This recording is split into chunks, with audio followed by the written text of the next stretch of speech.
think I did it again. I'm here to DM with some of my friends. Oh baby, I might seem like just Josh, but that doesn't mean I'm not the pirate. Am I home? Oh, Corsair's Cove is. That is where I'll typically be. Oh baby, baby, it makes me feel more honored than Margaret Hamilton in 2017 to welcome you back to Corsair's Cove and another episode in my Humblewood world for some more of Elements and Evil.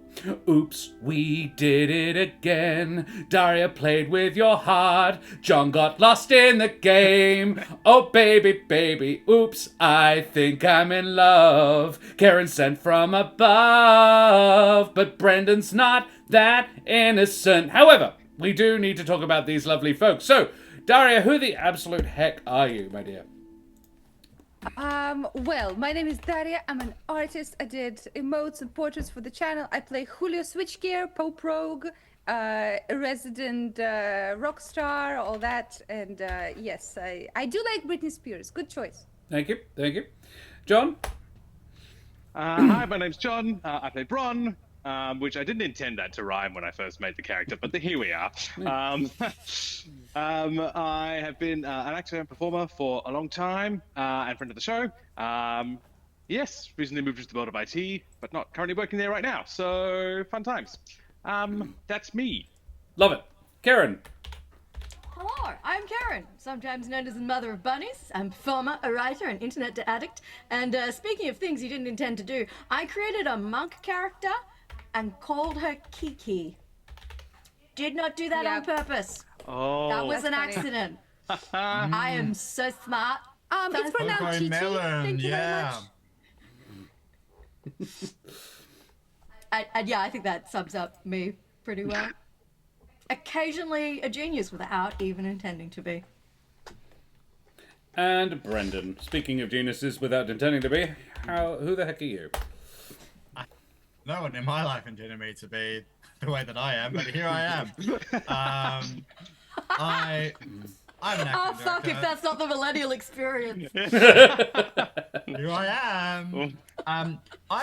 I want to acknowledge, like, I had realized this before, but it really sunk in tonight because Josh's starting intro of the song was so thorough and so extensive, and then Josh makes things so much harder on themselves by stopping and saying regular words when they could incredibly easily just slightly change the structure of the introduction so that you introduce yourself and the show and all of us within the song and then say the other stuff.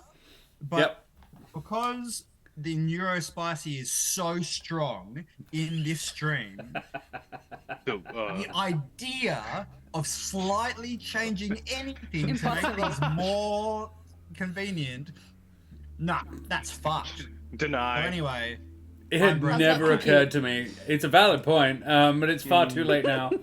Why make things be easier? too jarring to do it any other way. The neurons already set in. The path between them, it cannot change now. Mm-hmm. We're it'd be already far too living life on jarring hard to make mode. this any less jarring. Need to say hi, I Tony. refuse to live life on easy mode.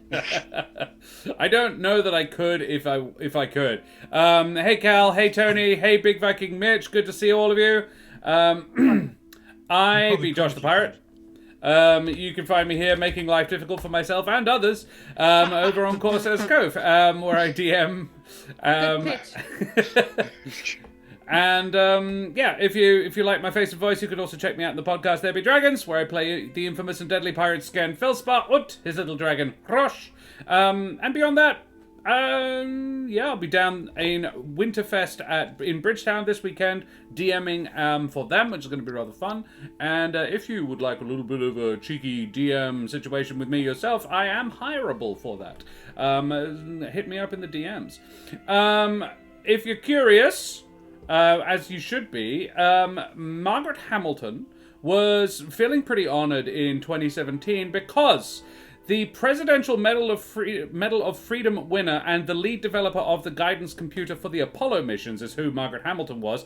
But in 2017, she was she had a set of Lego minifigures made, and one of them was her. As in, Lego released an official set of minifigures called the Women of NASA, which is rather good. And I haven't found the set, but I did find the image that they recreated with the set. This is what it was. So she is the originator of the term software engineer, John. So that's what I've seen her. She's rather amazing. The thing she is standing next to, that pile of paperwork, is the programming for the Apollo missions computer in hard copy. Because you could do that back then. It still got reams of paper, but you could actually do it. That's all the instructions. Handwritten, right? I think I typed. remember that being the story. Punch cards, yeah.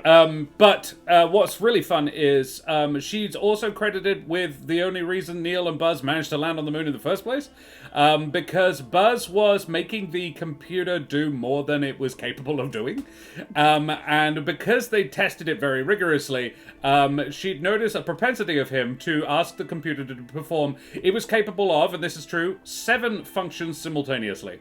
You can't have 8 tabs open on the space shuttle computer. And Buzz liked to open an 8th tab to check his altitude. And she's like, dude, you gotta close something else first. Obviously not tabs, but you get the idea. And she actually built in a system which prevented the 8th tab from being opened. Basically, a bunch of alarms go off. Child lock. And then, pretty much, and then the computer says, no, I am going to prioritize the things that are keeping you alive before telling you how high you are. That is a large part of studying IT, is how do you stop the user from doing stupid shit? I'm about to say she invented the 8th tab.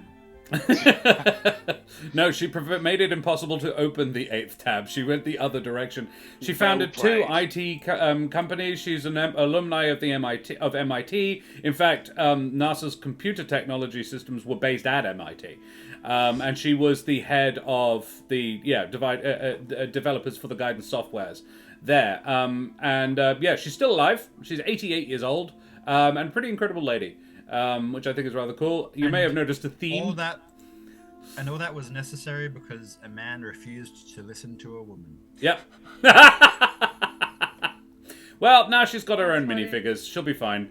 I love that, I obviously picked the minifigures over the previous year. She got the Presidential Medal of Freedom, and the year after that, she got an honorary doctorate. Like, she's done a bunch of very cool stuff. Career goals. What else do we need to talk about? I need to remind our charming, debonair, and frankly a little bit dishy, if you don't mind me mentioning, audience, to please like, follow, and subscribe to all the things, you bloody champions. We have all the exclamation mark socials. We have a YouTube where you can check out all the stuff you may have missed you want to catch up on.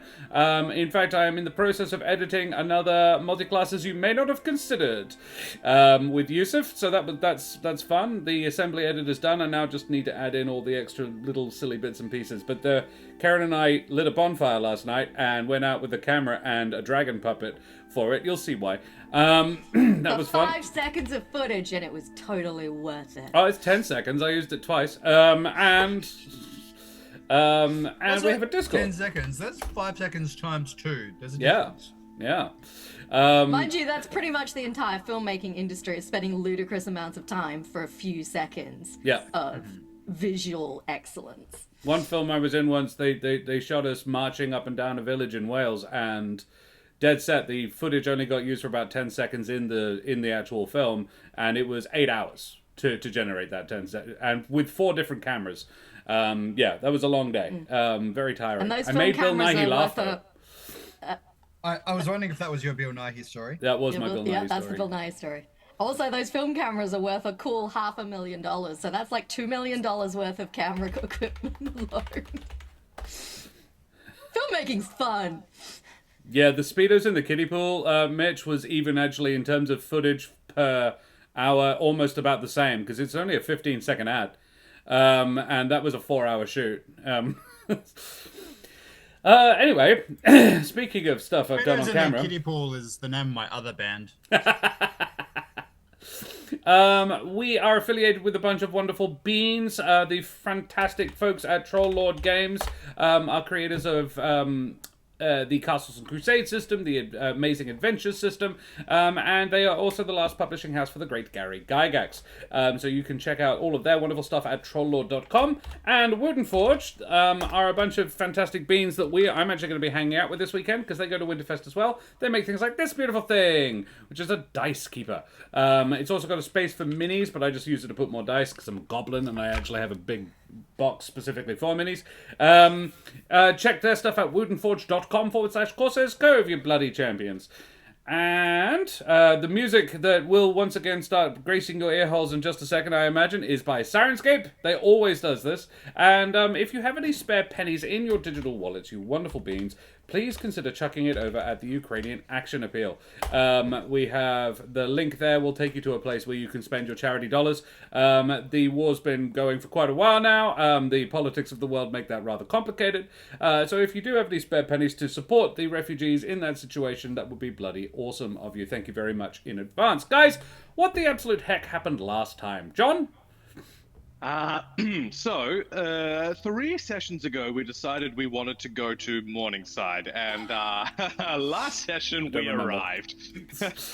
So yeah, we started off on the whale, I believe, or at least close to the whale, and took the Sky Whale. We didn't even Sky Whale the entire way to Mourningside. We only got halfway and then was like, you know what, this is close enough, and teleported from there. Of course, Bron stuck to the mission and followed that very closely, whilst no one else did. Yes, that's true. Yeah. Definitely That was really did not get fucked of all distracted. of us. Yeah, I know. Wasted so much time. Gosh. But also we found out Corthax Ravania, whose name I have remembered once so far. Never again. Never again, yeah. Bushmersh Gishnerfurf talked to Kesh and mentioned that the oncoming end of the world that he could not see past was due within, I think, the week. So that's fun. Yeah, about the end of the week. And we went, 7 business good. days. Yes. No, And 5. then He doesn't work weekends. He's not the time traveler. Yeah. So we also, Eric had an incredible out-of-body experience and managed to come to terms with the Tar Lord inside.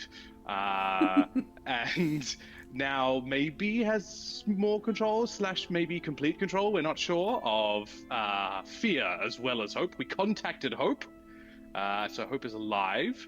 I'm not sure if Hope is yet callable, but we'll see. So yeah, a fair way to resolving that part. And then after being told we have a strict deadline before the end of the world, we blamfed to Mourningside and then went, wait a minute, they might have been waiting for us. The end. Yeah, then it occurred to you, oh wait, this is definitely a trap, I remember, yes. Yeah. But maybe we got here really quickly. Yeah, excellent. Well, I think that was pretty accurate there, John. Thank you very much. So, mateys, may your melons be firm and ripe, and all your experiences with magic, temporal or otherwise, be consensual and respectful, as we head tremulously at first, and then with mounting heat and passion, into the Humblewood. So, mateys, Kesh and the gang have finally arrived in the vicinity of Mourningside. They're not quite there yet, but they're as close as I was surprised to get them. And Bron and Julio are unfamiliar with this altitude, but Kesh served at the crest for a while, and Eric visited Mourningside once in his youth. They have noticed a couple of abnormalities as well. The area is very sparsely forested, where before there would have been a lot more foliage. Also, Eric appears to be unable to speak after having attempted to scry on Sobel. So that's kind of a thing. And Yeah, they are above where the village is, like altitude wise. Ro has redeemed an inspiration for Julio. Thank you very much, Ro. Lovely to see you, my dear. Thank you so much. I will use it on something stupid. Excellent. I assume. Oh, speaking of which, John, you really did us all a disservice by not recapping the fact that we all spent ridiculous amounts of resources in like putting rolls on for this weird dumb shit which none of us knew what was going to happen. Yep. Yep. Yeah, you're right. I missed All that of which opportunity. Eric is now making bird noises, and no one knows why. You are above where you know the village to be, but it is not currently in sight. I mean, you could probably see a rough, but it's a ways off yet. And I suppose the question is, how do you approach it? You're coming at the village from above. It was established to take advantage of a couple of happy coincidences: a particularly rich vein of iron in the mountain, a natural spring, and several natural terraces providing unusually flat land for such an altitude. The view is quite spectacular, out over the coastal plain east of the wood and onto the sea, shining in the early afternoon sun. Mourningside is quite large for a mountain town, easily bigger than Winnowing Reach, maybe even the size of Saltar's Point. The terraces are used to farm soy and rice, tended by small flocks of domesticated dragonflies, so pests don't reach the yields. These also protect the grapevines, which produce the region's most famous product, morning wines. Between the mine and the wines, Mourningside is a prosperous little microstate which trades for what it needs and relies mainly on distance and elevation for defense. So, yeah, that's where you're going. Wikipedia God. You're welcome. I sense You're day welcome, drinking Julio. in our future. So yeah, how are you approaching the town? And Eric's only just started talking like a bird, so you might want to deal with that as well. Eric, you're not. Quickie squawk. No. Nice. Words. Use your words. Caw. As Eric, to you, I mean, you are aware of this, but you're not. You have no ability to not. It's like you can try, but whatever you And try to be clear, say. I can understand them. Yes, yeah. Hell yeah. Okay. I'm gonna burn a charge of speak with animals and see if that works. Very well. Nice. Make a note of that, and you try speak with animals, and when Eric talks again, you understand him. What is going on? Oh, you're making like chirping noises instead of words. It's really weird. I'm using speak with animals and bugs right now, and yeah. That We've only got 10 minutes, so if you need to say anything important, you got to do it in the next 9.5 minutes. Yes. Okay. Well, I couldn't determine anything about Sobel, and I think that he has intentionally or otherwise done this to me. So, just one more reason, Sobel. Very fast. There was that friend that I spoke about who literally 2 minutes ago, whose name I remember really clearly, and I will repeat it right now. Reginald Longfeather. We should go and Amazing see ventriloquy. him. He, just as a reminder, because again, I just said this like 30 seconds ago. We have terrible memories at the start of an adventuring session for some reason. We're acquaintances. I don't know him terribly well, but we trained together in the tenders. So, of all the people that I know in here, he is the one that I think would be most likely to be sympathetic to us. Although there have been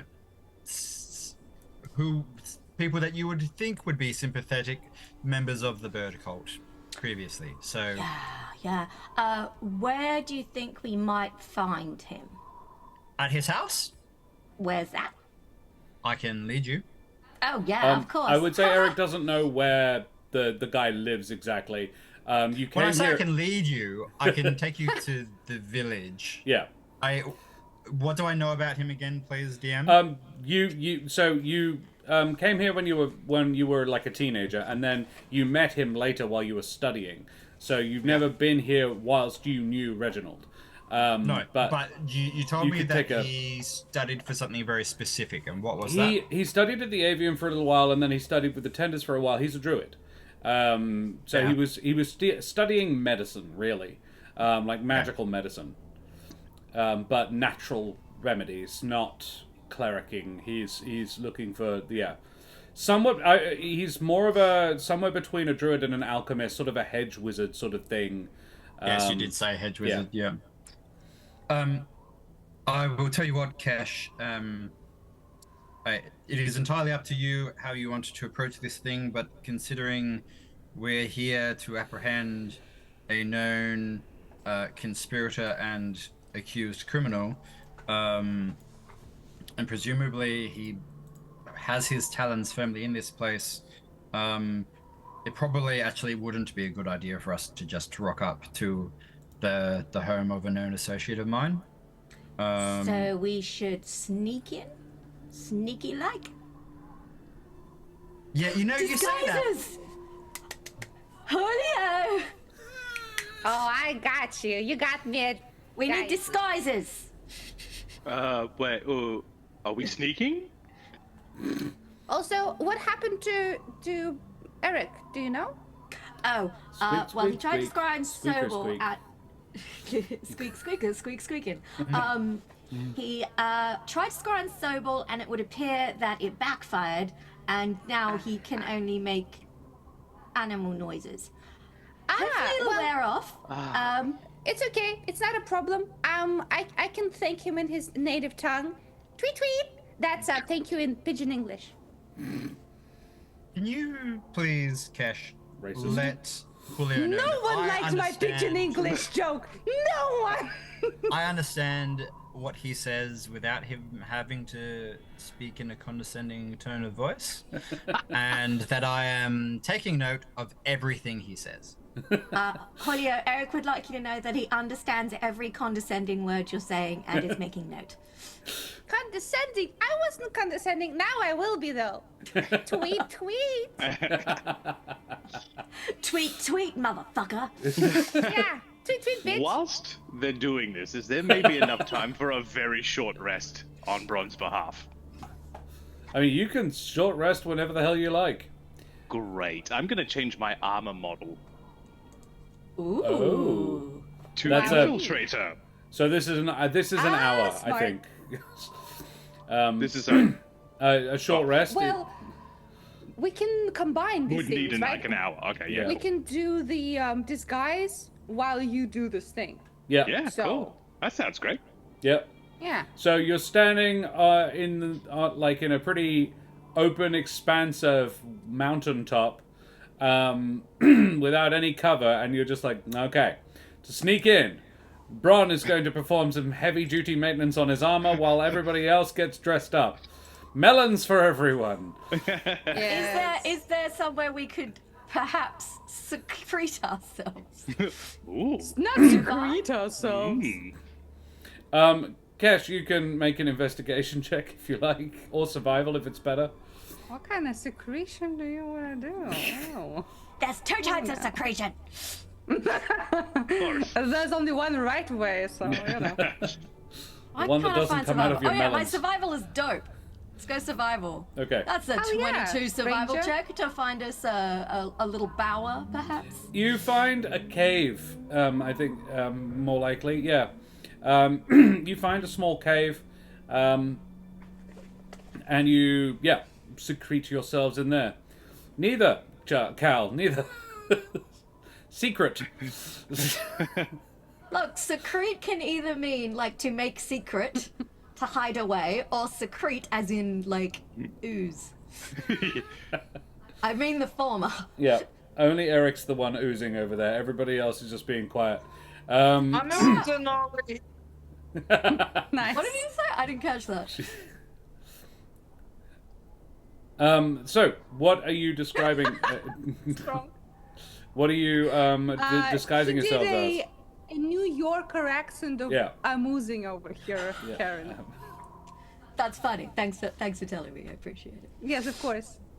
Sorry, I didn't realize you were asking me. I felt like that was the loudest possible thing that I could have said at that moment. I'm pretty sure Someone else spoke over it. I think my like the sound filter cut you off, so I only Yeah, saw the hand yeah, gesture. yeah. So I had like a decent chance of guessing what it was from the hand gesture alone, but you know, wanted to be sure. I didn't want to laugh if it wasn't funny, you know. So yeah. My which grandmother is just why- died. That's funny. Okay, so Oh, I'm sorry. the disguise will be all of us have T-shirts. I went to New York, and this is all I got was the Slouts T-shirt. I love that you have 4 of them. Over here. Yeah.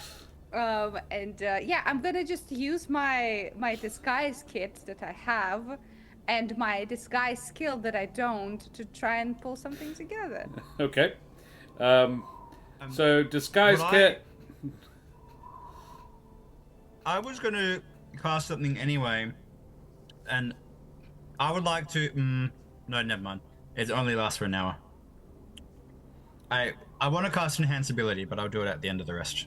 Okay. Yep. So Bron is making secret stealthy armor, and Julio is dressing everybody up in t-shirts that say, "I went to Alderheart. My grandma went to Alderheart, and all she got me was this stupid t-shirt." Yeah. I'm Oh, she coming got me to with the a stupid soon. coat. We're tourists, okay? That's what I'm trying to achieve. We're tourists. Sure. Okay.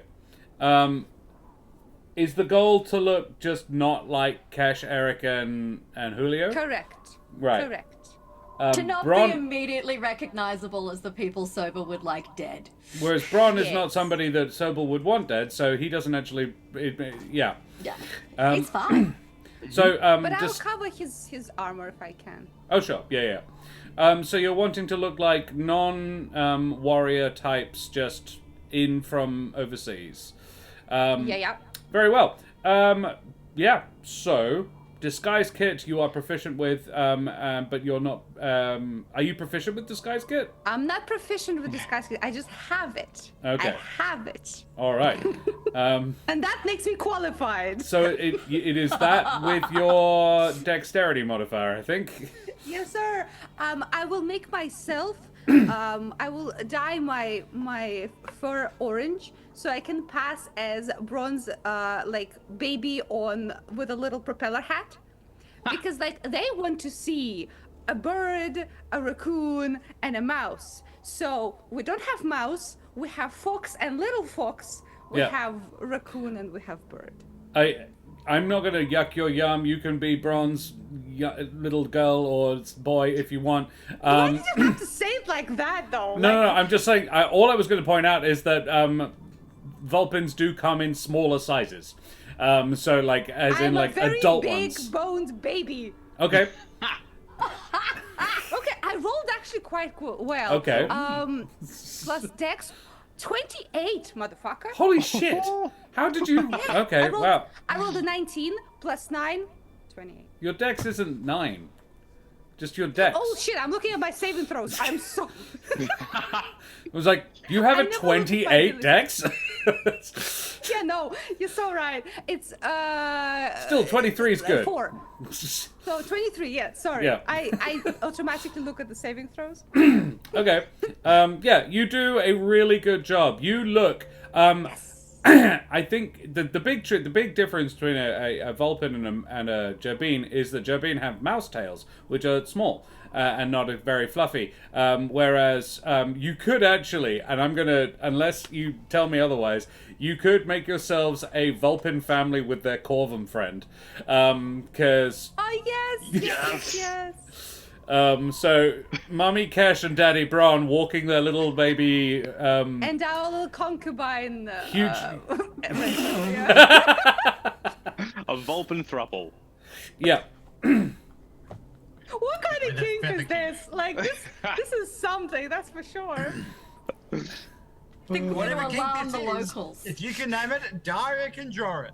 Exactly.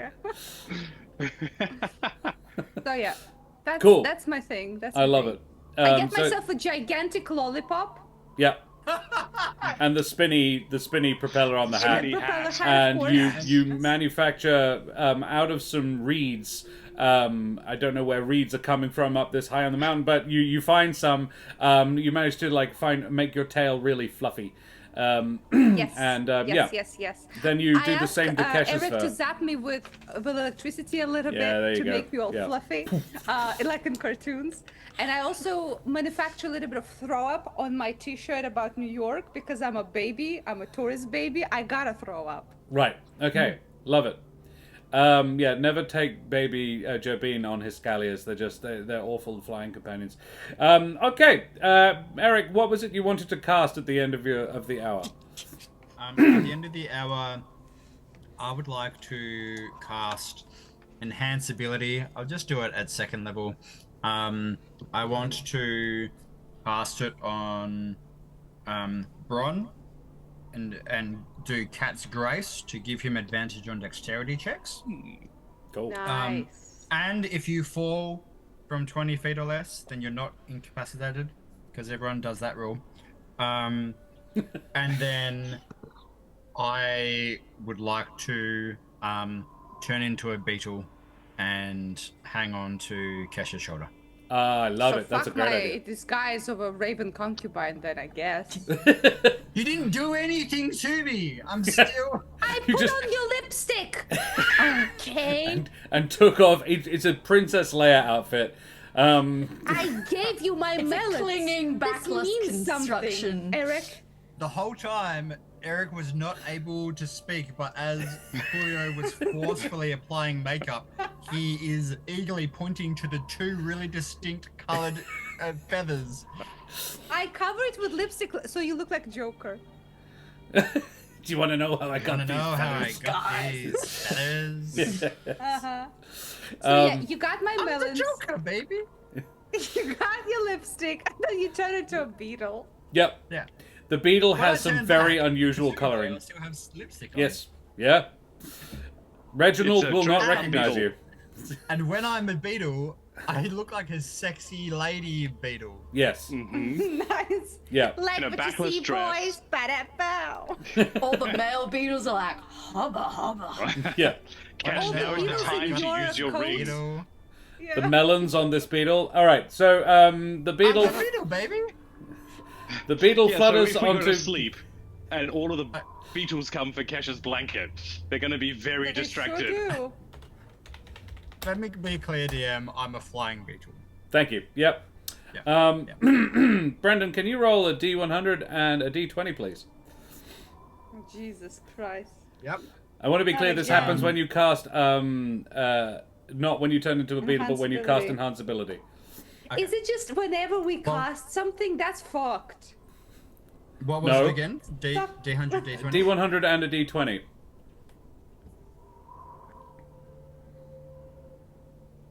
$18. 18. Scroll. 17. Hey, okay, that's not too bad. 18. Ooh. I turn him into a pop plant. Amazing. All right, roll a D6. A lot of dice going on here. Yeah. Did he change his subclass? Did he like a sorcerer Amazing. chaos magic? Yes. So, Eric, what does it look like when you cast? What does it look like when you cast enhanceability?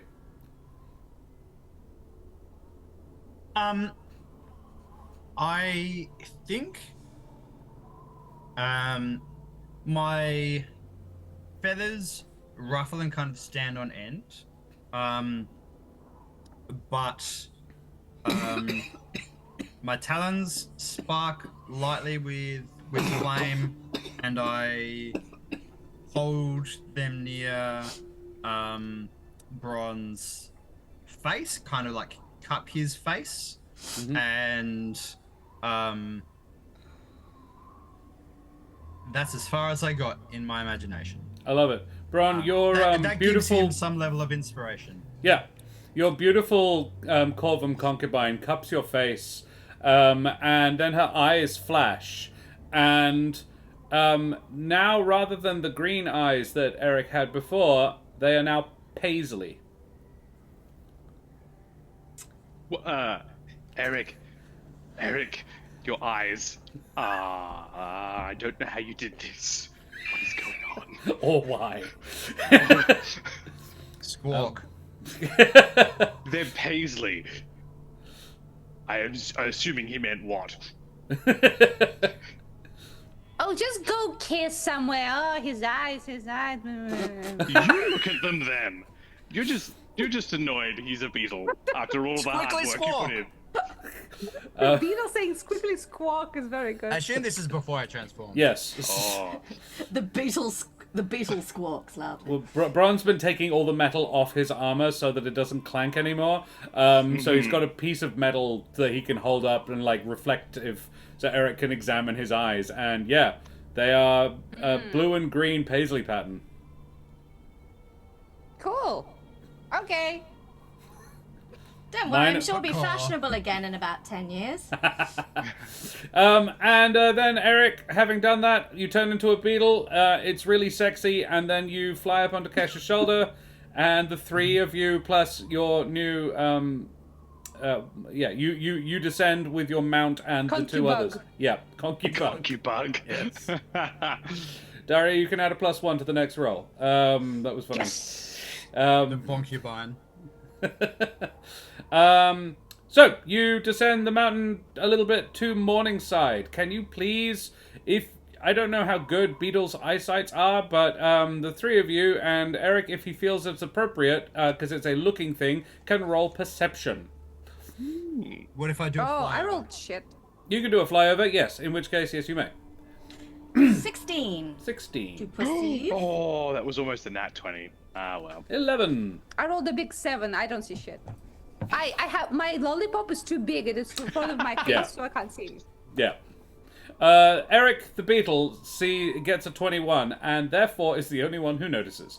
I can't wait to communicate this to my friends. Actually, no. DC 17 notices everything seems normal. People appear to be going about their lives, minding their own business. If anything, there seems to be an almost studied, deliberate nonchalance about the way they are acting. It's like it's performative.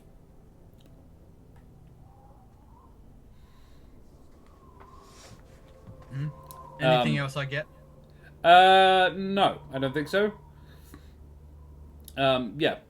Normal business as usual. If anything, it's maybe a little bit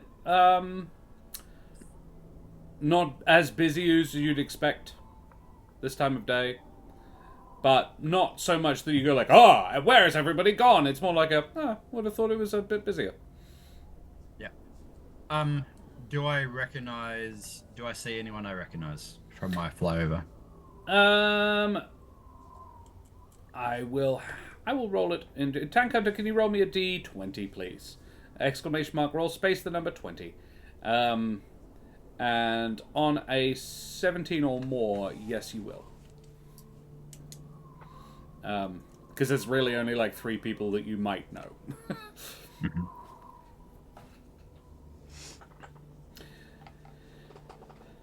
Roll a what now? A D20. There we go. A 5. No, you do not spot anybody you recognize. Thank you, Tank Hunter. Okay. I will go back to Kesh. And Kesh could cast Speak with Animals to find out what you saw. But doesn't have to. So, I can only speak with animals 3 times a day. Right. You don't want to burn it? So look, Well- Eric will... So I think me and Eric would have been like, before I lost the ability to be like, okay, if you urgently need to talk to me, like tap me 3 times on the shoulder. So like 1, 2, 3. Okay. I need to talk to you. ASAP. I will like use my hard erect shell to headbutt you if I really need your attention. And if you are asking something of me and I'm lying on my back, it means don't bother. Okay. Cool. And like. So I'm lying on my back, on her shoulder. Okay. Okay, everything's fine.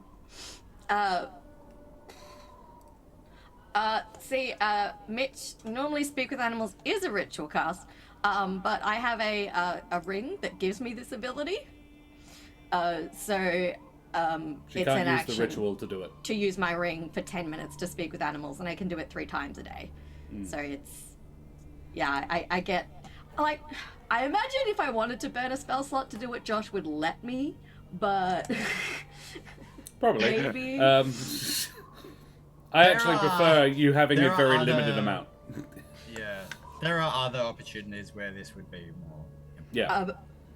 Sorry, my brain I just rewatched Peacemaker. For no real reason other than I wanted to, but the season 2 is coming out soon. Didn't even know there was going to be a season 2.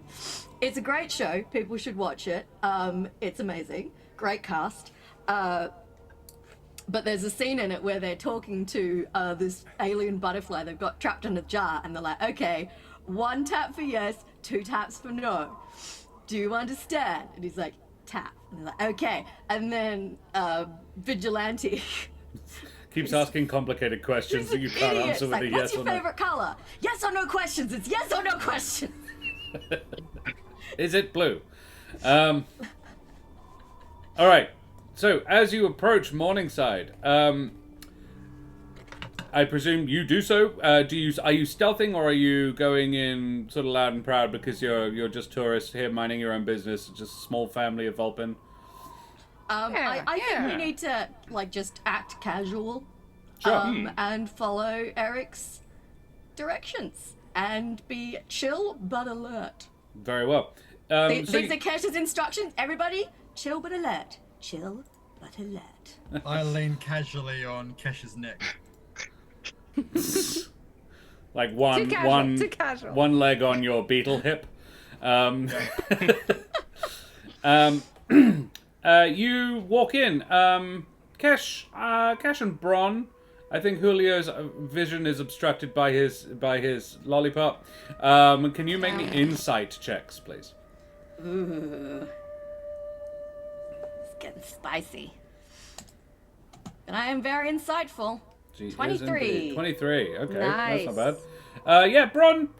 Bron picks up a weird vibe from the people, as well. Like Bron, it feels like everyone's giving you a wide berth.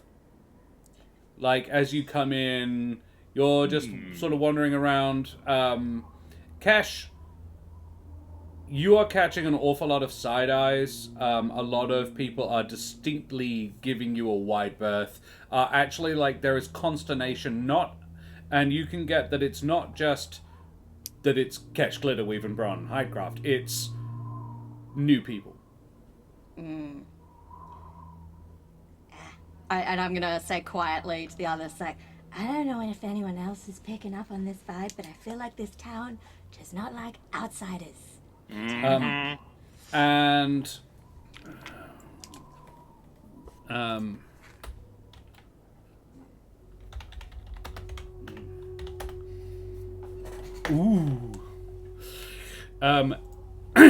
A woman across the street from you, a servant woman, looks you dead in the eyes, Kesh, when you say that, and goes, "Shh." Across the street, you heard us? This place is silent. No one is talking. I burp. Can the 3 of you please make me, as in not Eric, but the other 3, please make dexterity saves? Jesus. Ooh. The By what? the way, Josh, I'm going to send you on Discord a bunch of messages about what Eric thinks is going on, because I'm not going to articulate them because I can't right now. Right. Ooh. Just so that you can reference Yep. when Eric ends up speaking that I didn't just make stuff up. Right. I rolled a 17 dex save. 17. Bron got a 19. That's good. And I got Julio? a 25. Yeah, Julio's very good at it. Oof. Okay. Dexter's You all... big baby. You, just as this person shushes you, the ground underneath you shudders, and all 3 of you fall to the floor. Because of the way it works, you take 9 bludgeoning damage. All of us? It sort of knocks you down, and sort of, the streets are cobbled stone, and it's almost like they jump out of the spots in the ground, and a couple of them like land on your feet before slotting perfectly back into place. Like the ground is not damaged or disturbed after the event, but yeah, you have been hit by bits of road.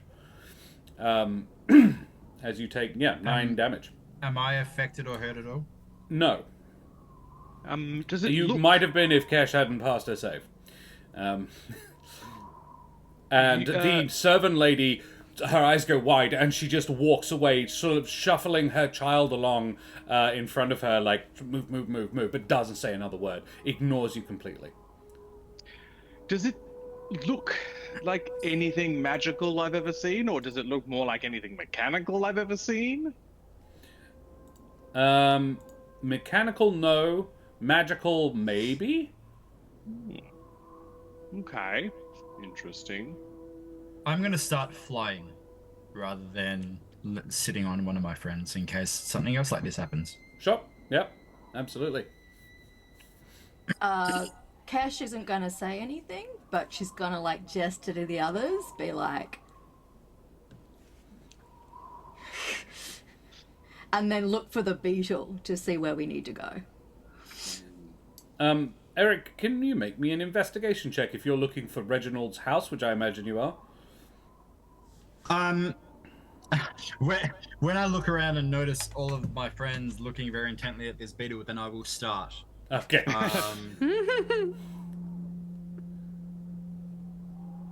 15. 15, I think, is the number I said you needed. So, yes. Reginald's 15 investigation check. There you go. Eric's contact, Reginald, has a small store just off the main high street. The sign above the door reads Longfeather's Lab. For all your mishaps and maladies. And you're like, that seems about right. It is written in a jaunty font. The window contains a large blackboard depicting diagrams of all the services one could acquire within, many in needlessly graphic detail, along with hypothetical prices and a warning that said prices may vary depending on severity. There is a light within, and Warning, the open sign... Price is made up. Yeah. Prices may go up. There is a light within, and an open sign is present on the door. So, Eric, you sort of find this and then flutter back to your friends, I imagine. Yeah, I will get their attention and then flutter over and land on the door. Following Eric's lead, you, the three of you, I imagine, walk quite as quietly as possible up the street. There are still people. If anything, they're giving you... I would say, I think most of them are now giving you slightly less worry, like, oh, cool, they've realized they need to shut the fuck up. Good, right. But still, they are staying, like, no one is going any particularly close to anyone else. Man, the homeowners association in this town must be the fucking worst. The door is locked. However, it does say open and there is a light inside.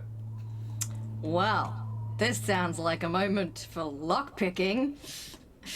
Do I have lockpicks? I'm pretty sure I have lockpicks, right? I'm gonna... I mean, having landed have on the thieves' door, tools. I'm gonna move my butt to attempt a knocking motion. Oh, you're gonna make noise. Can I snatch him? I'm a Can I little snatch him fatal. before he does that? Eric makes a tiny tap on the window, before baby Julio just grabs him, and no! If I look through the window, can I see anybody inside? No, there is, the window, the window is fully blocked by curtains and the blackboard. Oh, okay. And the door has a window, but those are also curtain closed. You can see, like, light through the gaps, but not really enough to see indoors. Cool. I'm going to gesture to Julio and Bron to kind of stand in a way that hides what I'm doing, and then I'm going to use my thieves' tools to try and jimmy the handle. Hell yeah. Let's go. Do you have thieves' tools or just proficiency with them? I have thieves' tools. It's in my tools section. Cool. As in, no, I got that's it when I took that level in Rogue. That's proficiency, not actually owning some, but I imagine you've gone and Aye. acquired some. That's fine. Make some. Bron can. I think all three of I you already are have proficient. some, so I can just give them. Yeah. They're all swapping tips and tricks. No, you Yeah, gotta put it like yeah, this. Shut up! Oh, I do have a crowbar, so I can always do that instead. I suppose that is sort of a lockpick. A better lockpick, yeah. all right, one. make a lockpicking check. Between you, you find some lockpicks or something to pick a lock with. What do I roll for that? It is a sleight of hand, I believe. Can we give advantage by giving our amazing pointers and like pointing? You at the lock? can, but if you do that, Mansplain I to might do Kesh. something. No. I'm not saying anything. I'm just like pointing at it, like actual pointers. Okay. If all you are doing is pointing, I don't think it has it confers advantage. That's the lock, Cash. Get it. Do that. That's 11. an 11 to pick the lock. Fuck. So Cash tries to jimmy open the lock, and Fails. I'm gonna say fails so badly it makes a noise, and the door is instantly sort of, you hear somebody coming. When a noise, and it's very like somebody rushes over to the door from the inside, and the curtain is sort of brushed aside. And Eric, you see an older version of the guy you went to uni with, and he's It's always sad. I don't think he's. I mean, how long ago was uni for you? Because that would determine how old he is. He's probably Eric's age. So Eric's what, mid-20s, I think. Like late Yeah. 20s. So this guy would Yeah. be early 30s. And I have Probably it in only my been head. out of school for like 5 years or so. Yeah. I have it in my head. He might have been a little bit ahead of you, or he approached his studies in a different way. Yeah. He is. Yeah. I think I have it in my head. He's a Gallus. Cool. And yeah. He bears actually a distant resemblance to Havel. You would say, I was like, maybe a cousin, maybe not, but maybe. What type of bird is Reginald? He would be a pigeon, but no, sorry, not a pigeon, because that would be a luma. No, a grouse. And The Australian concept of coolness. yeah, and this sort of the eye comes, it's sort of eye to the window, looks you up and down, frowns because he doesn't recognize you, and then I'll like point unlocks, at the bug and like. and he like frowns even more so. If anything, he goes, "You have a bug," and you can see him mouthing like, and actually, Kesh, in your mind, you hear the phrase, "Sorry, I'm not a vet. I only deal Someone in finally took people." message. And you can well, see I- him I- mouthing it. Can I send back? on the window and write Eric? Oh yeah, Kesh can just reply as well. So Julio blows on the window and Julio's does busy Eric. huffing on the window, and Yeah. I'm like, I'm drawing boobs on the window while you Yeah. talk to him. and I'll send back. It's not a bug. It's a friend of yours, Eric. Please let us in. And he's like, oh, and he sort of like waves his hand at Julio, who's defacing his window, like, like, and cracks the door open and then gestures you inside, like, yeah. The clinic is small and neat. A trio of waiting chairs with wooden frames and dark leather pads are up against one wall, whilst the area is dominated by a reticulated chair with straps at the ankles and wrists that is currently flat like a table. So like a dentist chair, but currently it's just raised up and flat.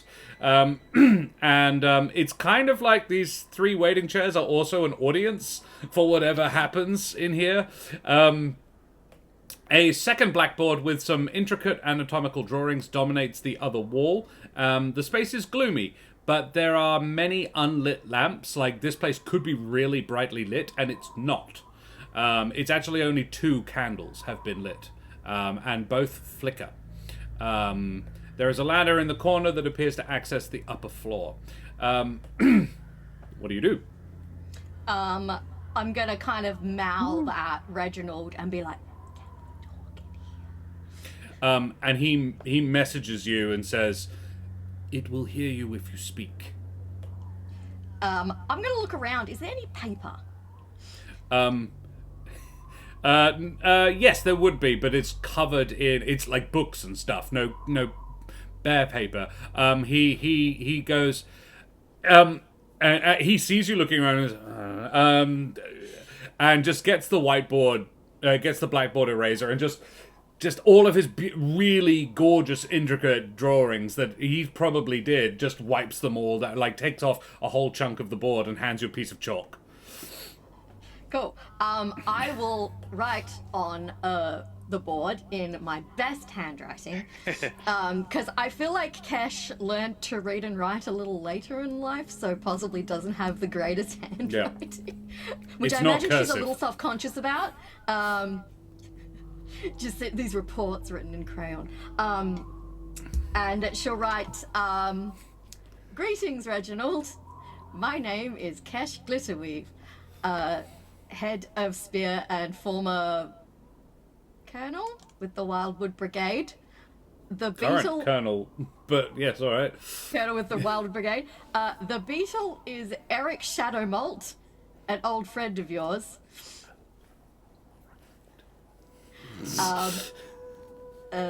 This is Broad is the tall fellow and Julio is the short fellow.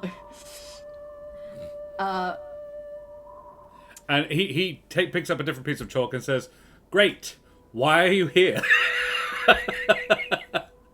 Nice to meet you, I suppose. Why are you here? I'll write back. Kesh this situation is so weird that Kesh can't be bothered like beating around the bush with this guy. So she writes, Sobel, what was Sobel's full name? Sobel's surname I made up this afternoon. It is Highglider. Highglider. Alright, Sobel Highglider tried to kill us. We think he's here. What's going on? And he has grown tired of the whole whiteboard thing. So he just messages you. He says, "Don't know a Sobel Highglider." Was he on the council in Alderheart? Right, why? Well, I don't know why he'd try and kill you. I haven't been back to the wood in several years now. I haven't seen. Well, I don't know that. I don't think I've seen any. We've kind of been preoccupied with our own issue, actually. And Kesh kind of does a like, which is. Well, this and all of this is telepathic. Yeah. And he says about 8 days or so ago, people started disappearing, basically. Hang on. About a fortnight ago, people started disappearing. Not loads of them, but enough that you'd notice. Then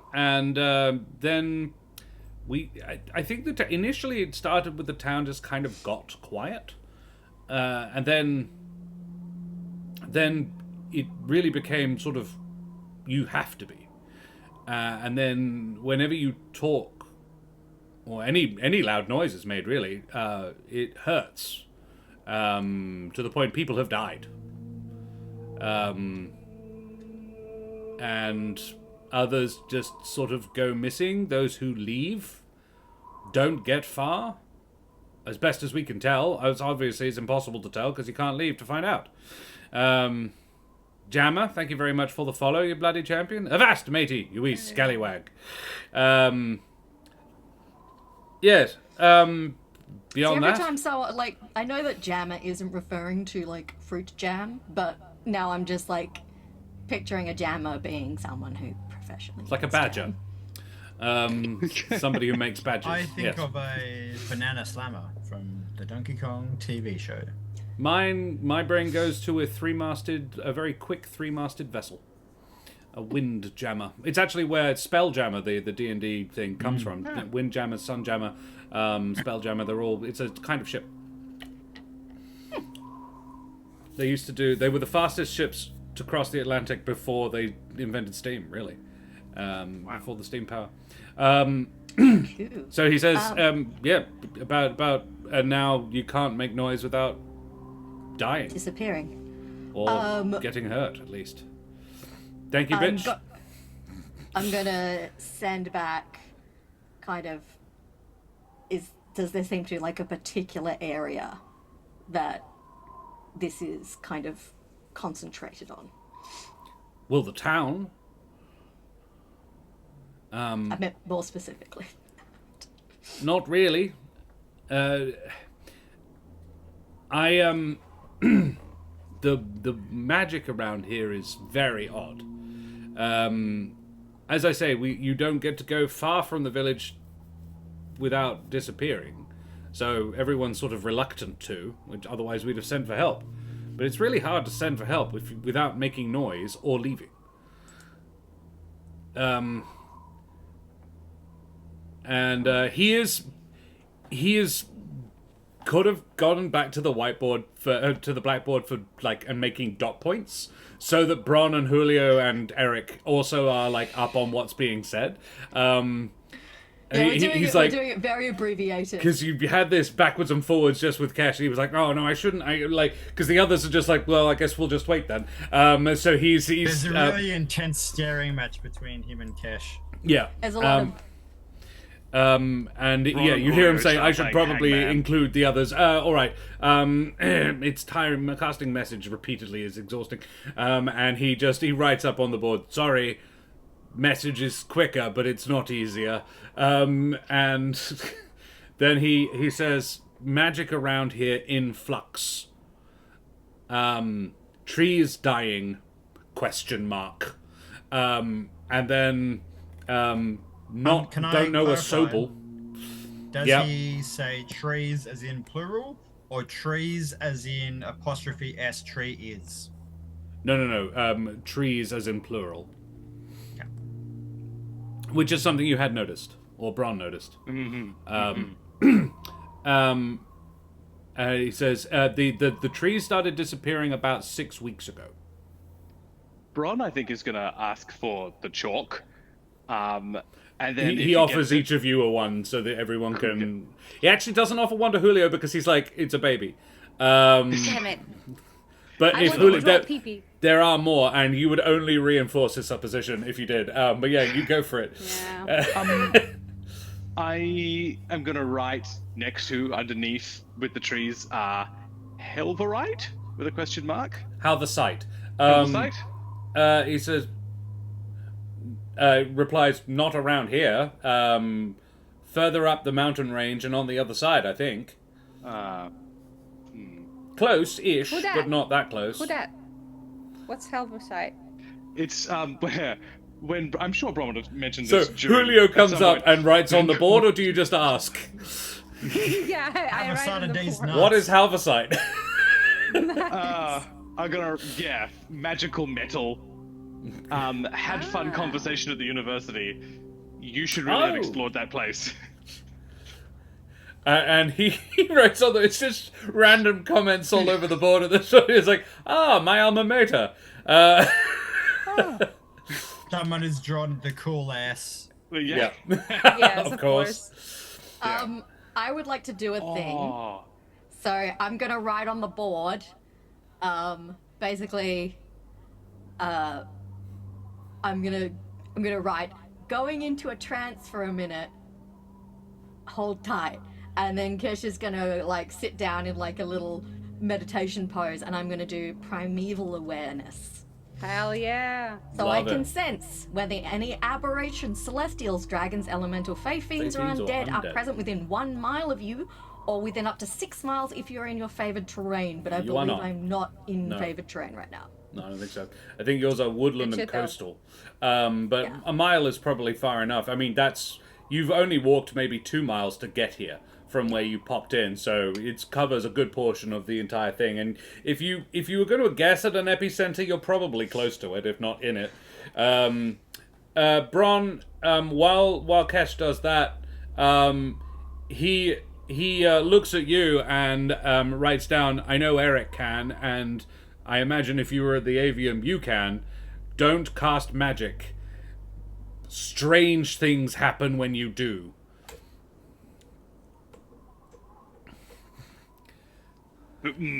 Yes, there is a flash of really before. That'd be good. Strange things, you say?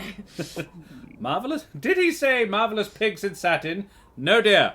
Marvelous things will happen. Cash, you go into a trance. Yeah. He says, yeah, so why you're here to... Someone tried to kill you, and you came here because you take objection to that, and you're trying to deal with it, or had anybody... You weren't sent to deal with this. Oh, sorry, I'm in a trance. No, he's talking to Bron. And Julio, yeah. I guess. Yeah, no, so we were gonna Okay. ride back. Yeah. He's Julio, I guess, still is there too. he still doesn't know you're not a child. In fact, you know what he would say. He's like, "Is there a reason you brought your son? I presume." I write on the board. Couldn't get a sitter. So yeah, I'm gonna try and summarize a lot of this. I'm not sent to help with this, though it is interesting. This Julio is not my son. Yes. So you brought someone else's child. Julio is an inventive Jabin and also the Pope. And a man. An inventive turbine. I love it. He was like, I and write- also adult. I write, I am 40. Right. Oh my god, what moisturizer do you use? He scrolls back. Ah, I see. My apologies. This is just I guess. my kink. Right.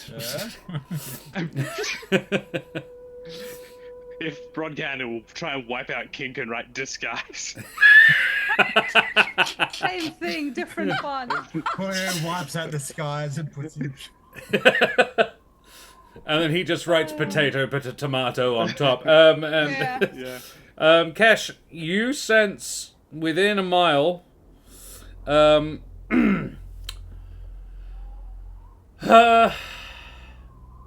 Obviously, and you're probably not surprised to note this, some elementals. You sense exactly 2. Though I would say... No, sorry. It would be 4. I will say 4. It's hard to... You get a strong reading on 2, and then you kind of get a background fuzz. And it's like... hard to pin down, but you reckon there is more, but it's more just sort of elemental adjacent stuff. Something that is... It's not... Yeah, you eventually, like, you have to focus on it quite hard, and you realize, no, that I think it's 4. I think it's total 4, but 2 of them are very faint. Or rather, are very diffuse.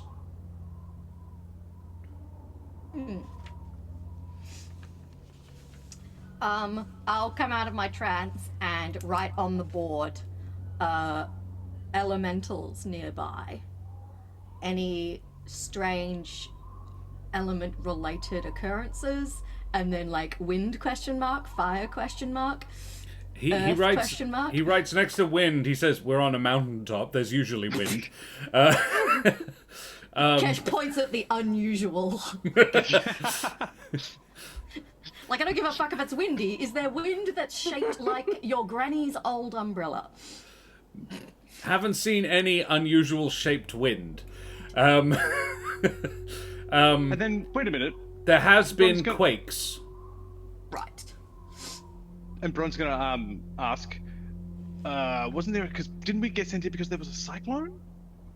Not here. Is that not here? That was a Tornado different- and not town. a whirlwind, think- and halfway around I the think mountain this range. Place, okay, this cool. place is all about like sound waves reverberating through the floor and making ouchy earthquakes. That's my thinking. I'm gonna scroll on the board. Where earthquakes strongest? He says, not very, and can't travel far to localize.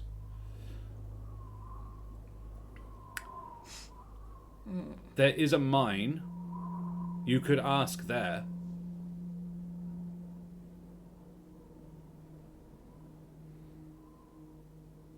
I'll kind of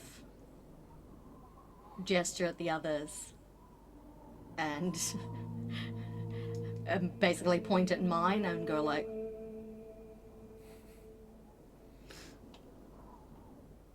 And he then turns to Eric and says, "So no." Eric's got... He's doing really good that? Beetle cosplay. You just he turns to Eric and says, "Sorry, old chap," or like writes on the board, or actually no, he's going to message to you. "Sorry, old chap. Feel like I've kind of ignored you there. It's hard because I know you're the Beetle. How have you been?" Can I message back in bird speak? You can. Or, okay. As in not In can bird be folk, understood. yeah. Yeah. Yeah. Yes. Yeah. No worries. That's fine. I'm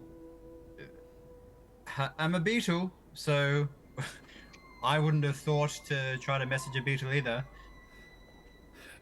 I'm fine, all things considered. The Nice Beetle job. thing's not permanent. No, but I wouldn't be able to speak even if I wasn't a beetle. Ah, well, it's good that you can't, really. I experienced the magic weirdness firsthand. Ah, yes. Did that start at the same time as the disappearances?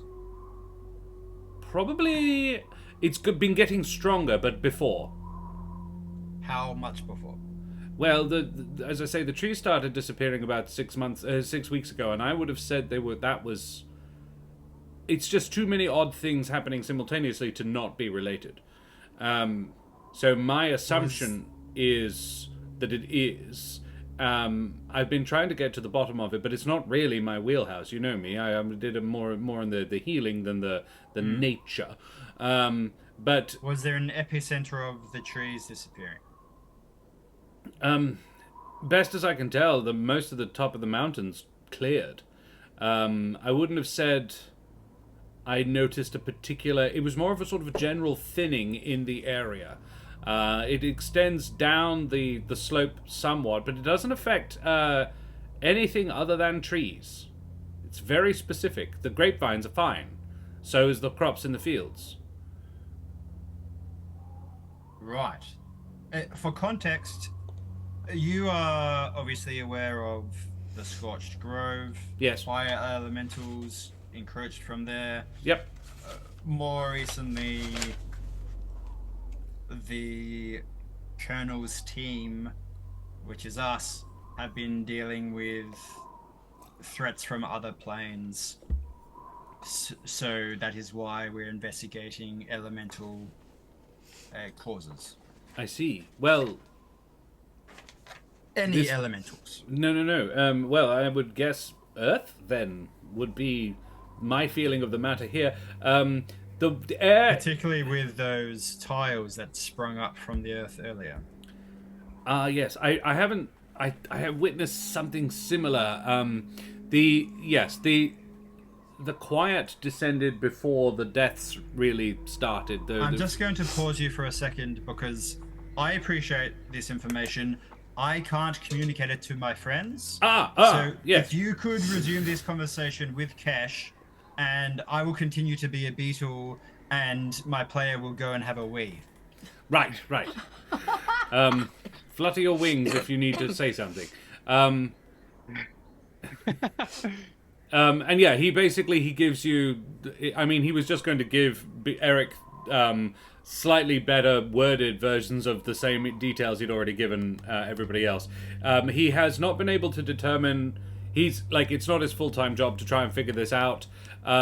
He doesn't. No one here, as best as they can tell, like no one's really communicating. Everybody is just shut down, and is kind of, I think, just hoping for this to brush over. He does say that the sheriff is dead. There isn't really a military per se. It was really just the sheriff and a couple of people that he sometimes deputizes in cases of need. But it's like, yeah, the local tavern owner is often one of those people because they're used to dealing with bar fights. That sort of... but Griff Stonemore is dead, the sheriff, and... So they killed the sheriff, but they didn't kill his deputy. No, they did. It just they shot the sheriff. Well, they don't know. Actually, he disappeared. He might not be dead, but he did disappear. Can I ask who's kind of the big cheese in town? It's several old families, town council, but the families don't run the council. Though there is usually one of them on it, just because they've got the time and the money to sort of get elected. But it's... it's kind of like if I asked who was the big cheese in WA, you'd be like, oh, Twiggy Forrest. Yeah, all right. Well, in terms of big sort of cheeses... guy. Not technically in charge, but certainly has a lot of influence. Well, the owner of the mine is a Jimond Wentworth. And he just like, mine owner equals Jimond Wentworth.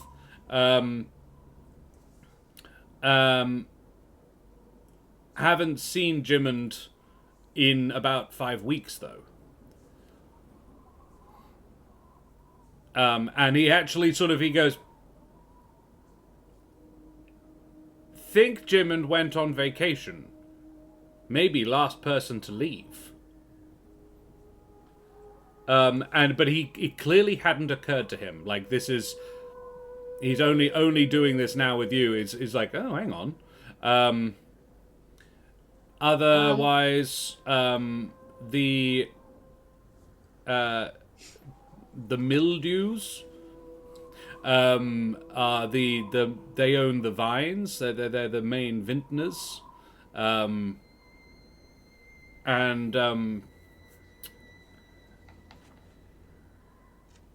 those are the two big sort of families, the two sort of rich families, and they take it in turns to be on the council. So it's unusual for both of them to be on at once. Currently, it's the mildews, and there are 4 other just sort of local people. I'm gonna ask if there's been any new people in towns, like either shortly before or this began, or like since this has began. Has anyone new turned up in town?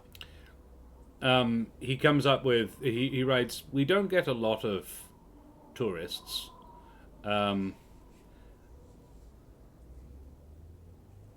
Maybe a few new faces arrived. I wouldn't have said after, but no, you're the first new since this really went down in the last couple of weeks or so.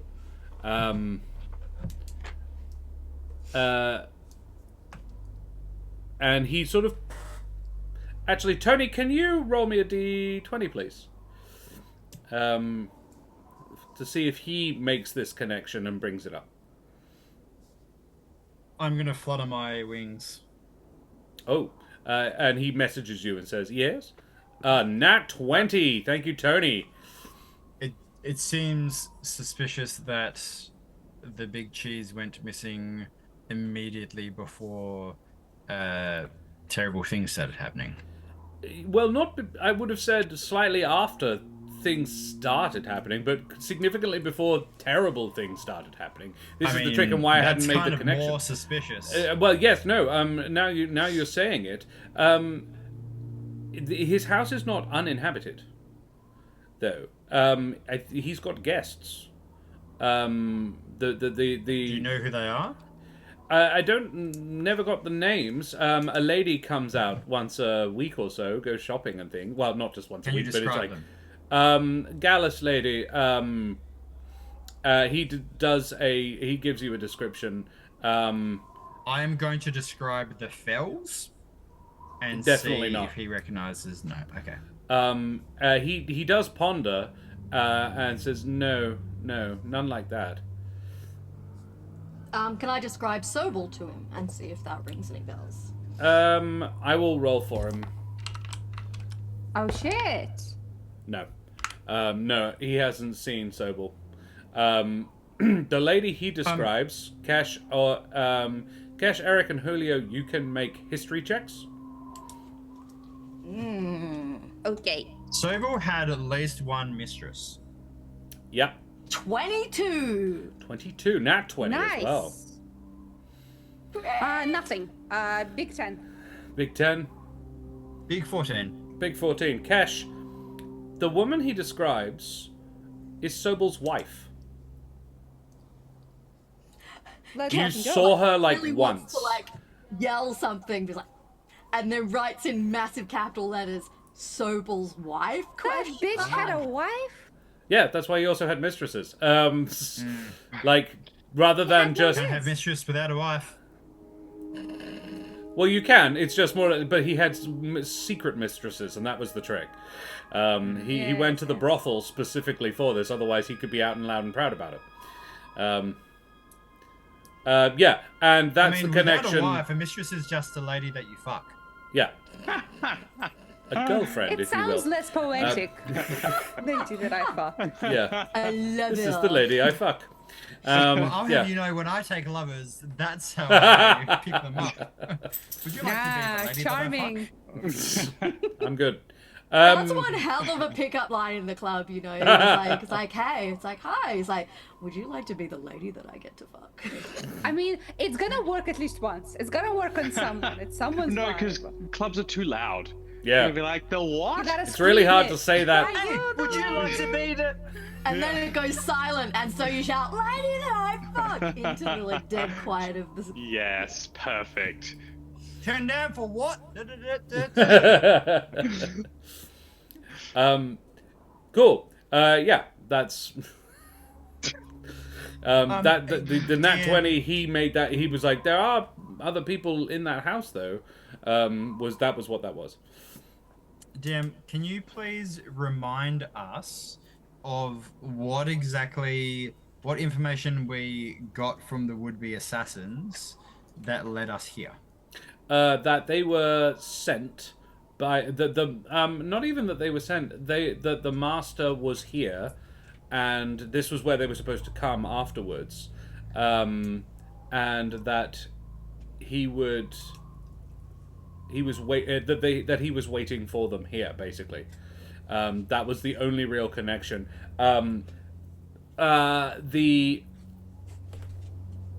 The wizard, the orchestra wizard, had been questioned as well, and he did reveal that he was hired here in this village, in the tavern. Well, did he say by whom? By Sobel. Okay. Or I don't rather, remember by you somebody saying that. meeting Sobel's description. He didn't know the guy's name. Yeah. Or did he? No, I think he would have known. Yeah, he wasn't... Lewis, that was his name, Lewis Doggett, was... Yeah, he was smart enough and, well, sort of... He knew enough and knew about enough people that he knew Sobel by sight. Yeah. Yeah. Okay. And Cash is gonna write on the board again. It's like, I don't know about you guys, but I want directions to Jimin's house. Yeah.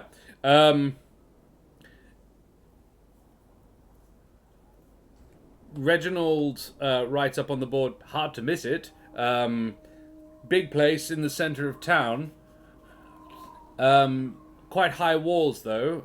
Bit of a thing to sneak in. I think there are still guards. Cash will write on the board, oh, we're very sneaky. And Julio's very bouncy. Clearly. Just like I clearly. fly. True. And I can potentially fly if I need to. I have to take gaseous form though. Yeah. He says, well, glad I could help. Can I do anything else before... He's like, need anything else? I'm going to repeatedly fly into Kesh's coin purse. I will get the coin purse out and hold it open so the Eric Beetle can do what he feels necessary. I assume he's about to pay the man, which is very reasonable. Hell no. Are there any empty potion bottles or anything around? I want to nudge some. He's a healer. I'm sure he has shit for us to buy. There would be healing potions around if you wanted to acquire one. Yes, I'll be like, healing potion? I'll write it on the board. Healing potion? And he goes, oh. There's a like, oh, right, yeah, and immediately goes over to a cabinet and starts cracking things. Well, he's just like, oh, I didn't really expect. Oh, fantastic! I'm making a sale. That's great. I need money. It opens up a cabinet that has it's wondrous. Bron probably really enjoys it. It's got loads of different bits, like desks fold out, and like it's a whole laboratory, but in one cupboard that folds away as he closes the door. Not unlike Karen's desk, when you open the lid, another couple of bits fold out to support the lid as a desktop. It's that, but way more complex. There's actually stuff bubbling in a brewing pot in it, and he writes up on the board, what do you need? I'll be like, Ron's gonna write desk is cool. He just sort of bows. He bows and writes, my father's.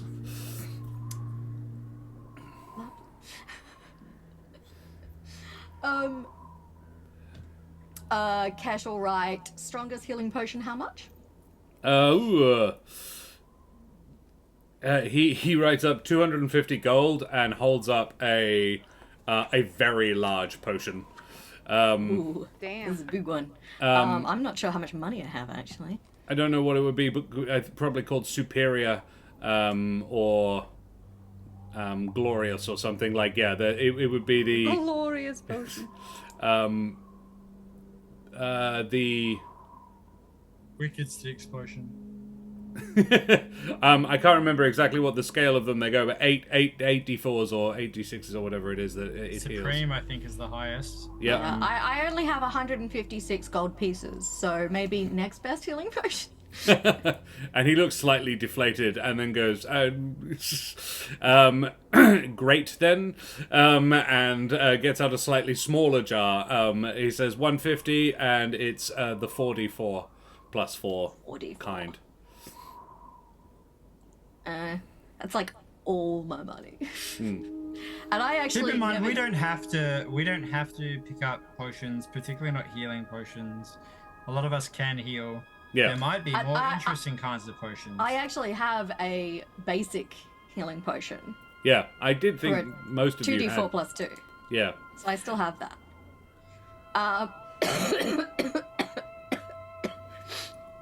Sorry. I have one normal potion and one greater potion. He does say, and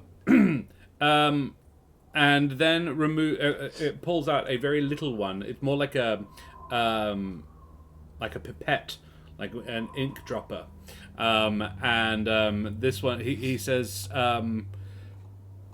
and gestures to, like, he does a sort of a wipes his hands over his face, then he goes like, and writes invisibility on the board, and then 100 gold. I'm just gonna check if my That's pretty gas good. form technically makes me invisible. I think basically. One advantage of potions is that you don't have to do any verbal components. So if you're in an area that fucks you up when you speak, the potion is like glug glug glug, you're done. And there's no concentration. Yeah. Yes. Yeah, I think Yeah. 100 gold is very reasonable for it. Yeah, I think so Very too. And Yeah, he, I'm technically he visible writes in when- front of is invisibility the spell, the second level spell, is that an hour or is it a minute? That's a good question. Greater invisibility Question, is a let's look it minute. up. But you can actually I believe do it's an stuff hour. while you're invisible. I think the basic one is an hour. I couldn't remember if it's an Now, hour but or as soon as 10 you do minutes. anything, Yeah.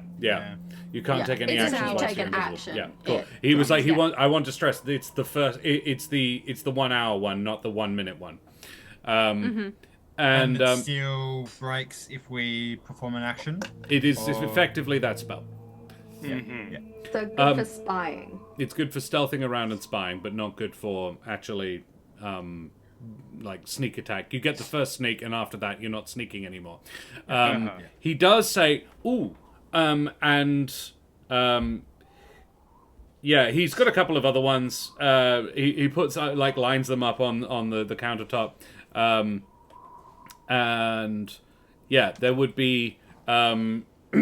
He says, and then he like puts them on the lip where the chalk goes, and then writes above them "glorious vaulting," and "featherfall," and it's like, when would you ever need that? And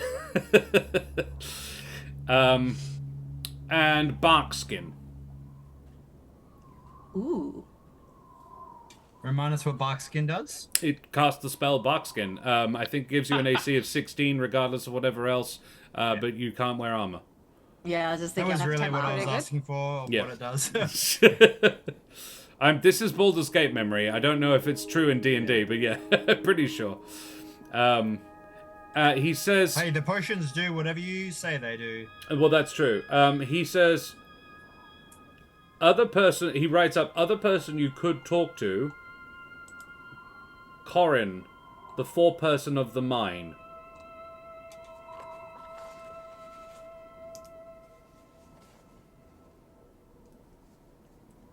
They are still here, and the miners have been safe.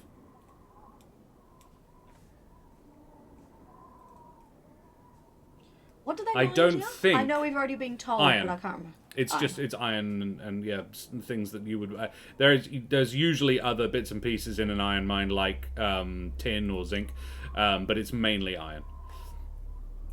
Some very high quality steel comes out of Mourningside. Yeah, he says he writes up. I don't think and underlines that any miners have gone missing.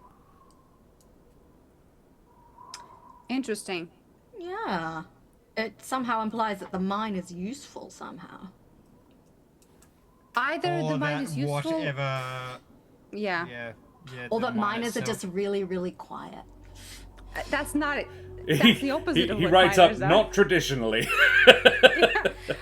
It's either they're useful or either they are below the ground and therefore somehow protected from this bullshit. So we'll see.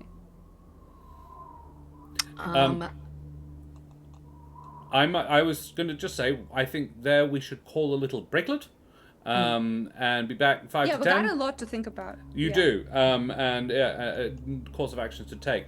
So we'll be back very shortly, everybody. Thank you very much for hanging out with us so far. We'll see you very soon. Say goodbye, everybody. Bye-bye. Bye-bye.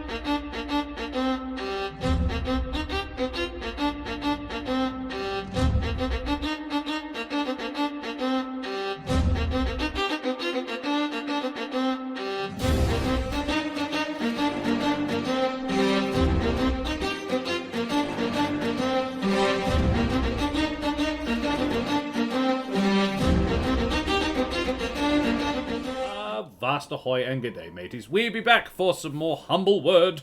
Actually, we're not in the wood today. We're just outside the borders of what is normally considered the wood. We are still very much in the Everden, which is the world in which the wood exists. Humble Mount. Yes, Mount Humble. Actually, I don't know if this you know what this mountain's name is. It's Mount Mourning. Ah, yes. Mount Side. Yeah. But it's mourning, not the time of day, but the sadness after someone dies. Oh. And that's how the name of the town is spelt. It's Mourningside. see. But it is also on the side that faces morning, which is also fun. One town planner was very proud of themselves. They found the pun and they were like, I'm fucking going for Leaning it. in.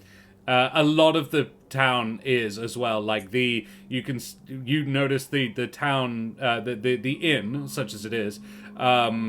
What am I saying? Such as it is. There is an inn. This is quite a populous town and quite a successful one. There's probably more than one inn, but the one you walked past was called Morning's Pride. And the Morning Wines. Where's Morning Glory? Yeah. That's Well, the no, other they call it the Glory Hole. It's around the corner. Yeah. So, yes, you are in the shop of Reginald Longfeather. Longfeather's lab. Longfeather's lab. And he has just advised you to go check out the mine because that seems like a safe place to go, relatively speaking. And that the mine foreperson may well know think if you want more information before you make your frontal assault on where I'm gonna scroll on the board like, where mine? Question mark. And he points. He then draws a very rough map, and it says, "You are here." So, what was the name of the place? Not Fern, but Jim and Wentworth. The Wentworth home is here, and it's just up the high street. The mine, you continue up and to the left. And it's not in the town. It's not in the center of town, but the town isn't large enough that it's radically outside of the town. But yeah, you get to a more of an industrial area.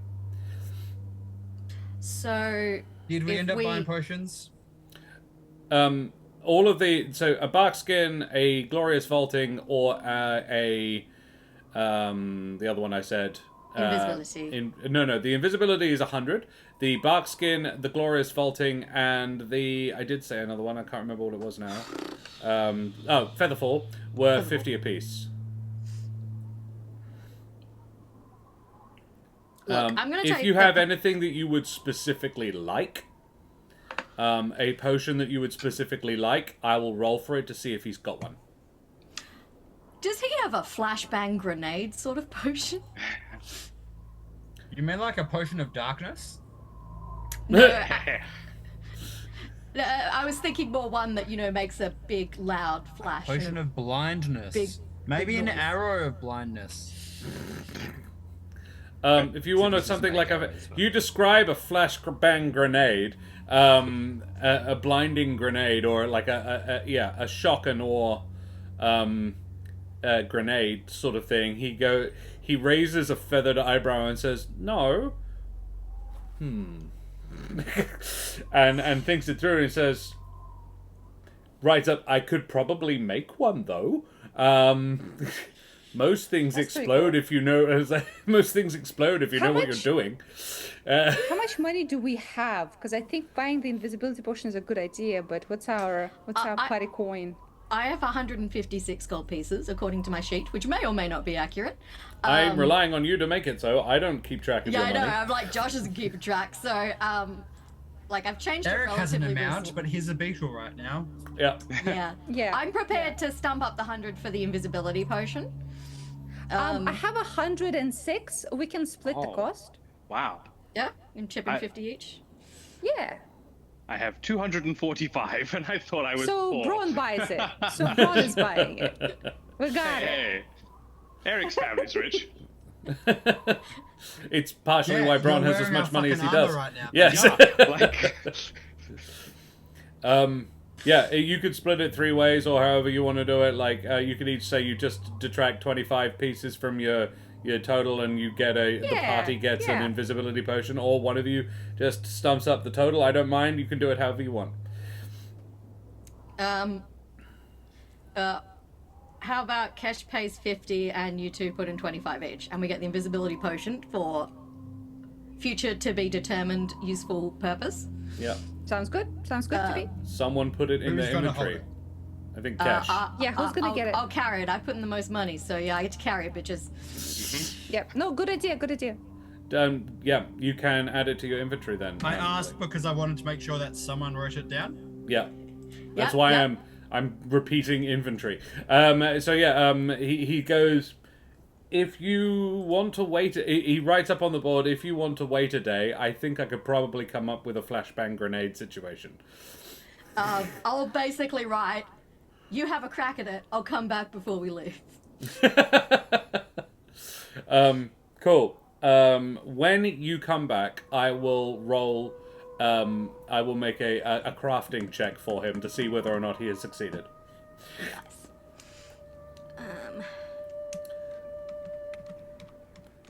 All right. So we go to the house. House where Sobel's wife is, right? Do we want to... Kesh was going to kind of somehow explain that, like, because we're going to walk past the house to the mine, right? That Take was a the good old description of the route. squiz at it. So- You can walk past the house to get to the mine. There are other... You could avoid the house if you wanted to, but the fastest way would probably take you right past the house. Yeah. So Kesh is going to pitch by, drawing arrows on the blackboard. That we walk to the mine and see if we can find Corin, but we go via the house so we can scope it out. So we can just super casual. We're just a confused tourist Vulpin family and our beetle friend, and see, kind of get an idea of how high are the walls, how buff are the guards, Yeah. and then we can go to the mine. And unless, of course, when we're walking past the house, something happens that demands our immediate fucking attention. Yeah. Because, honestly, the fact that the miners haven't been disappearing is pretty sus. really interesting. And I'm like, what's in the mine? What's in the mine that they want to keep getting out? Yeah. Because, like, to me, that's the only explanation as to why the miners would be safe. They're doing something that is important in a higher than average way. Because it's not like the vintners aren't disappearing. Even though that's a fucking crime, leave the vintners alone. The people need their wine. DM, can I get a time check? How long has it been since I cast Enhance Ability? Probably about an hour. That conversation took like half an hour, at least, and it took you a good half hour to walk into town. So I would say it's probably up. Okay. I can still be a beetle for another 5 hours, but Bron is no longer enhanced. Yep. His biceps shrink slightly. Eric's beetle eyes are, however, still played. Cool. Paisley, rather, not played. Blade. Houndstooth eyes. Yeah. Cool. You head out. It occurs to me, Eric could have been like a beetle, but the size of like a small horse. So Eric could have ridden him. Julio could have ridden him like a pony. Ah, yes. But no, I prefer the flying one. It's probably far more utility. Cool. He's the equivalent of a buggy in this town, and that was deliberate. So, you are gonna walk past this house, being super chill and nonchalant. I mean, I will very clearly, when we get within line of sight of it, fly off of Kesh's shoulder, do a little loop-de-loop in front of her, and then go and do a fly-up. And it's really up to her and the rest of the party if they want to do their own thing. Yeah. But Well, I we feel are pretty confident tourists. in my ability. We are tourists, so I think we can justify, walking a bit slowly, looking around a bit, like nudging each other and be like, oh, look at that. And then, like, almost like, oh, yeah, we have to be quiet. It's this funny little quirk. You're not allowed to talk in the street. Yeah. Well, To the be driver clear, will kill do ya. you make any noise? like not deliberately. Like Okay, you don't speak. no. Okay. Cool. It'll be very much like tap on the shoulder and then. Yeah. I suppose the only I'm gonna ask you for your choice between performance or stealth. The three of you. I would like to do stealth, please. Yep. Yeah, me too. Me too. Sure. Yeah. Okay.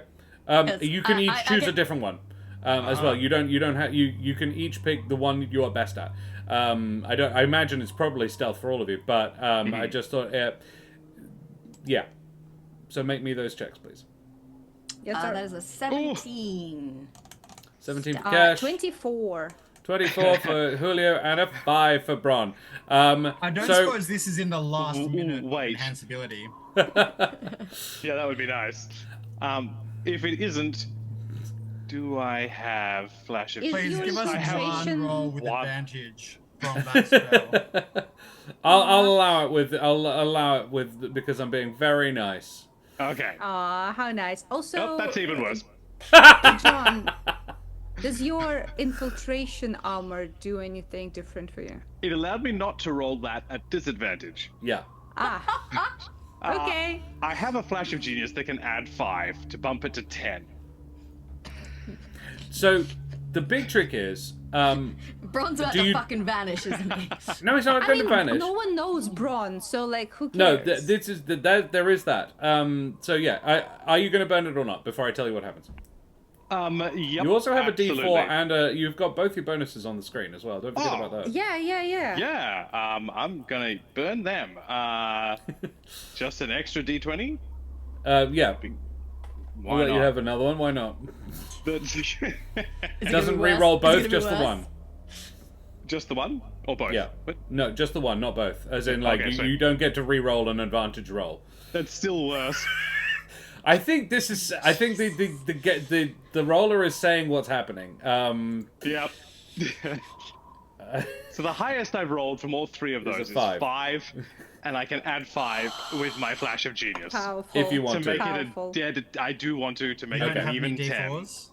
I He do does have a D4. but like I'm not burning everything on this one stupid roll. Yeah. Okay. If you're burning your flash of genius, Yeah. I would advise you not to burn the D4. Mainly Okay. because a 10 won't do it anyway, but neither will a 14, really. It would make it not as bad. But I really like that you don't. Partially because it's not really super important. The big trick is, Kesh and Julio are... all three of you were in character, but Kesh and Julio have remembered that everyone here is also, like, spooked. So that is why Bron stands out, is Bron is so clearly not spooked. Whereas any tourist in their sane mind would probably have just fucked off, but the ones who didn't would still be going around like, just oh, it's this weird quirk. No, it's fucking No, it's terrifying. Just my dad. Everyone's it's my really dad scared. And he's so cool. Yeah, but your dad is just so spicy that he's too distracted by, ooh, what a lovely house. So that's the trick here, is that you all do a perfectly serviceable impersonation of tourists, but Bron is playing a really dumb tourist. A really socially unaware tourist. Eric, you can make me an investigate. In fact, you can all make me investigation checks, but you will notice different things. I'm flying up above the house at this point. Did you just roll amazingly, John? Did you? 17. 17's not bad. 18 It's for not Cash. bad. Not bad. And a I almost 16 for got an Eric. extra 20. Oof. Oof. I'm at 16 too. And a 16 for Julio as well. That's all pretty good. So, those on the street. I will describe it, because I wrote it down.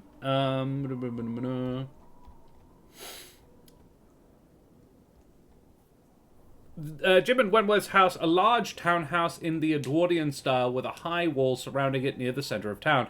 One of the oldest buildings in the town, but very fancy for all that. Probably a dozen bedrooms and several common rooms. A large garden, a small garden, and a lot of privacy. There is a wrought iron gate, and by the gate there are two guards in armor, sort of half plate. They look quite attentive and capable. One is a servant, and the other is a burly strig. So yeah, bigger species, bigger races. Actually, not a strig; it would be a corvan. Not that it super matters. Those are just bigger of the people. Kesh got an 18. Kesh, looking in, you're doing your level best not to examine the house too closely. Suspiciously closely. It is the fanciest house in the town, so it would be worth a look. But you see in the shadows by the door, a shadowed, like a figure in a cloak. A bird folk with dark feathers in a cloak. It's like they're walking in from the garden. But they seem to sort of skirt patches of light. And Eric, you notice, as you do your flyby, there is a tree in the front garden, mostly hidden by the wall, that is dead. As in no leaves, which is wrong for this time of year. It's not, the tree has died, and no one has done anything about it. Would you try to fly close to the windows and have a look in?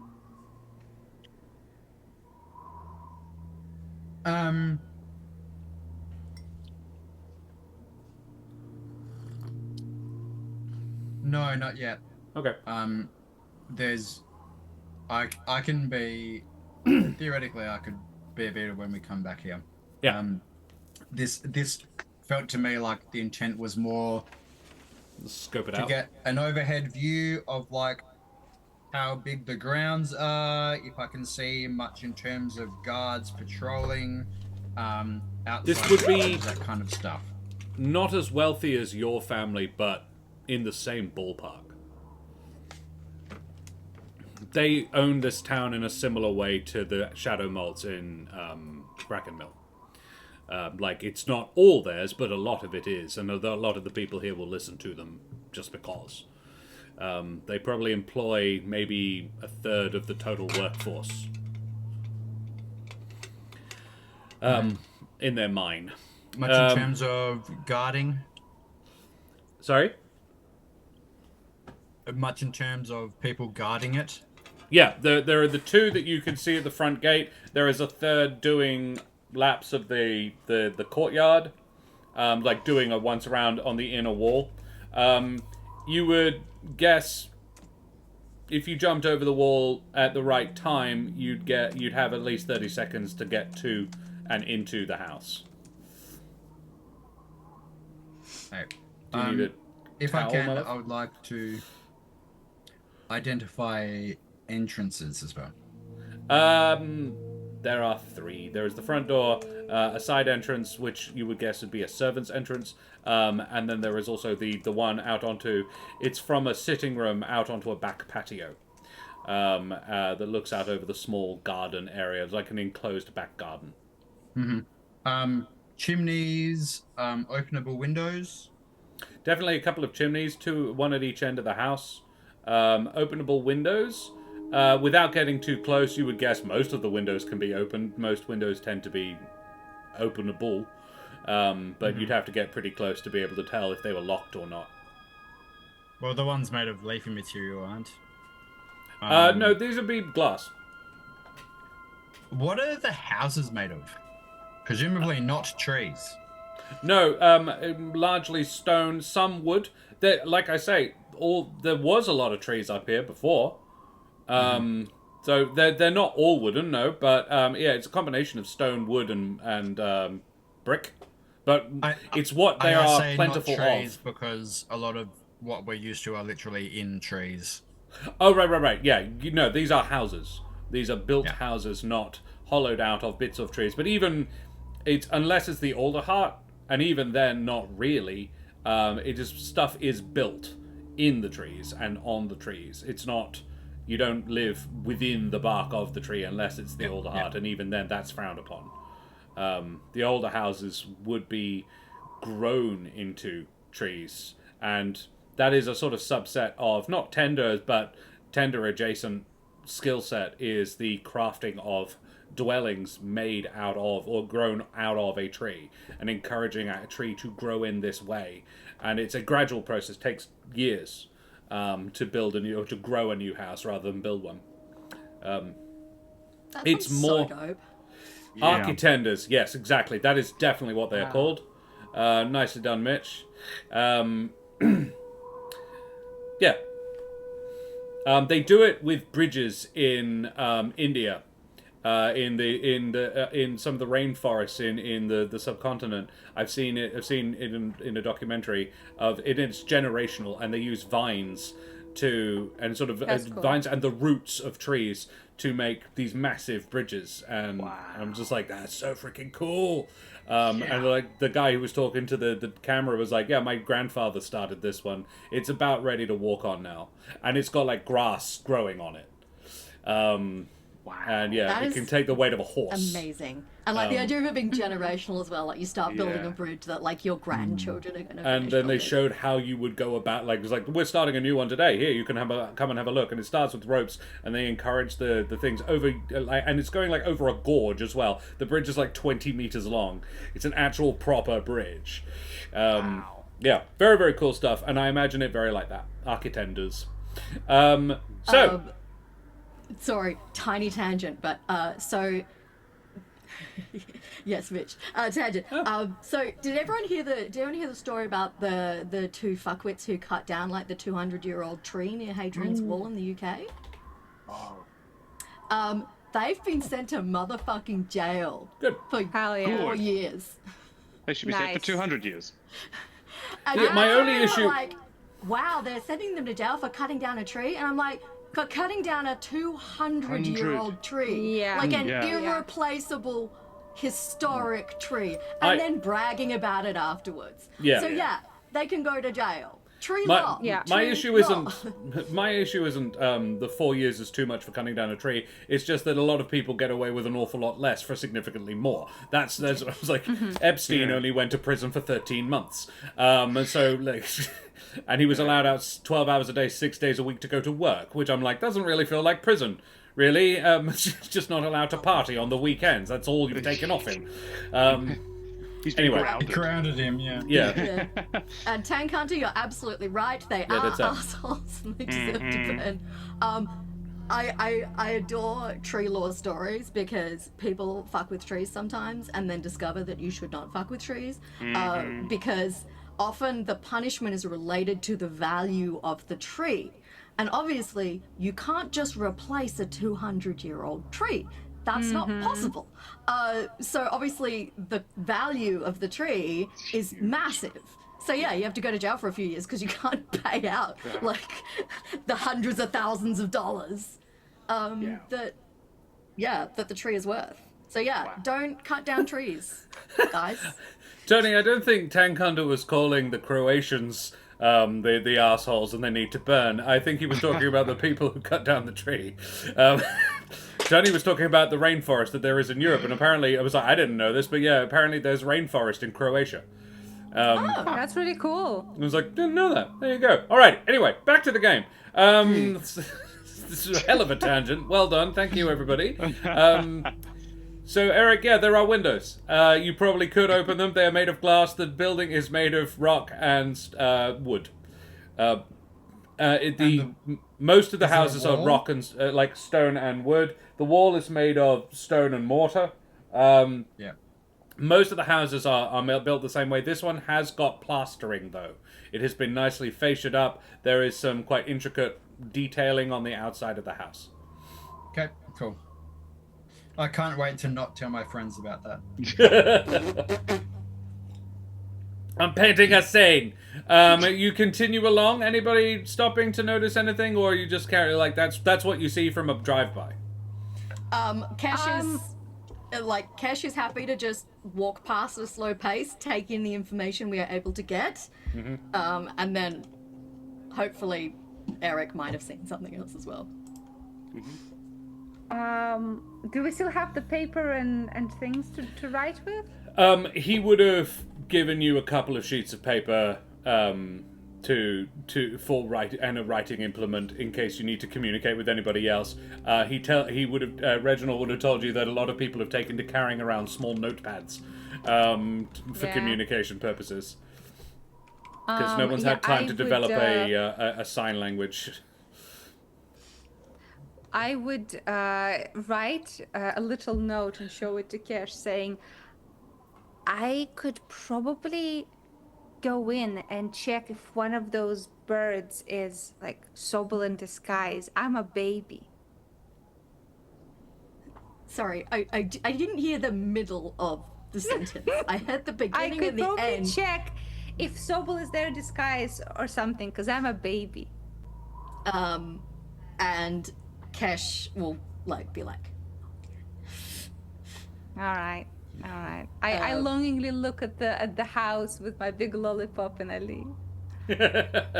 As you do, this beetle rapidly approaches your face. Nice. Oh, can I lick my lollipop and smack the beetle so it sticks to the sweet surface?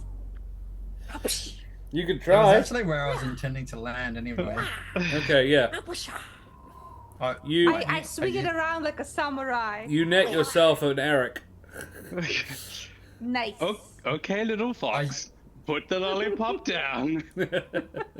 Or we'll have to take it away How much from you. force are you putting behind that swing? Not a lot. I'm just Can't be. trying to net him. Net Right. him with Okay. my sweet.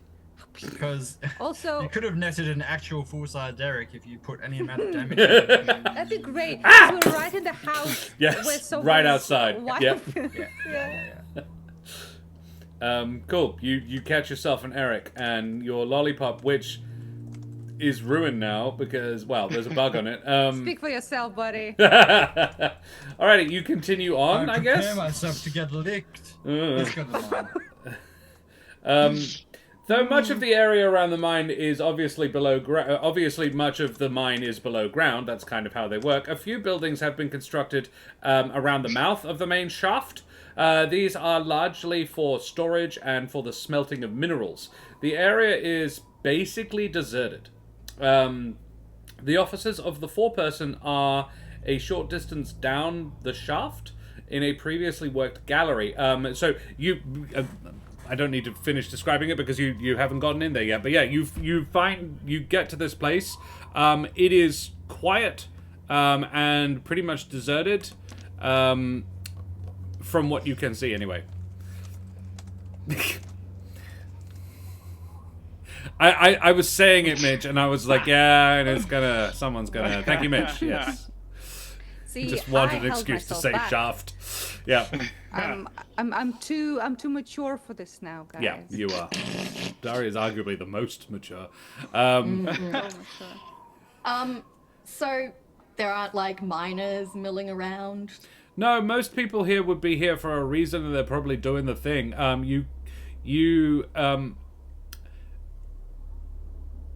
Yeah, any of the buildings that you would like. I don't know how much Kesh knows about mining. Bron Not would a probably lot. have a fair idea. Bron, you would expect that these buildings would be either for storing minerals or for processing. You don't want to process raw ore underground because it normally involves fire. So you would expect this place to be busy and or noisy. It's not a quiet process to refine minerals. I'm gonna use the piece of paper to relay that. And is there maybe a rock around somewhere, like one that I could throw? Yeah? Cool. There will be some Just to- all over the place. Just to see if the magic is still in place. I want to throw it somewhere that's not us, so that if there's any retaliation, it happens over there. An athletics check, please, to throw it a decent distance. I actually got +5 to athletics. How did that happen? That's fun. Oh, I still think I rolled like shit. 6 + 5 is 11, though. I'm having a great day with Excellent. the dice, my friends. The rock flies about 15 feet from where you are, Good. which is like 5 meters. Cash kind of gives you an exasperated look, just like, And It's the dice. and the rock that you threw is about the size of a baseball. Skips along the ground a couple of times and is immediately crushed to powder. Like a By force that you what? cannot see, it just sort of like shatters it into gravel. Whoa. Not powder, but gravel. Does it get crushed into the ground or like mid-air? What's No, the... as it lands, it comes to rest and like Whoa. an invisible foot stomped on it. That's kind of cool. I'm gonna write on the paper, maybe it's quiet in the mine because everyone's dead.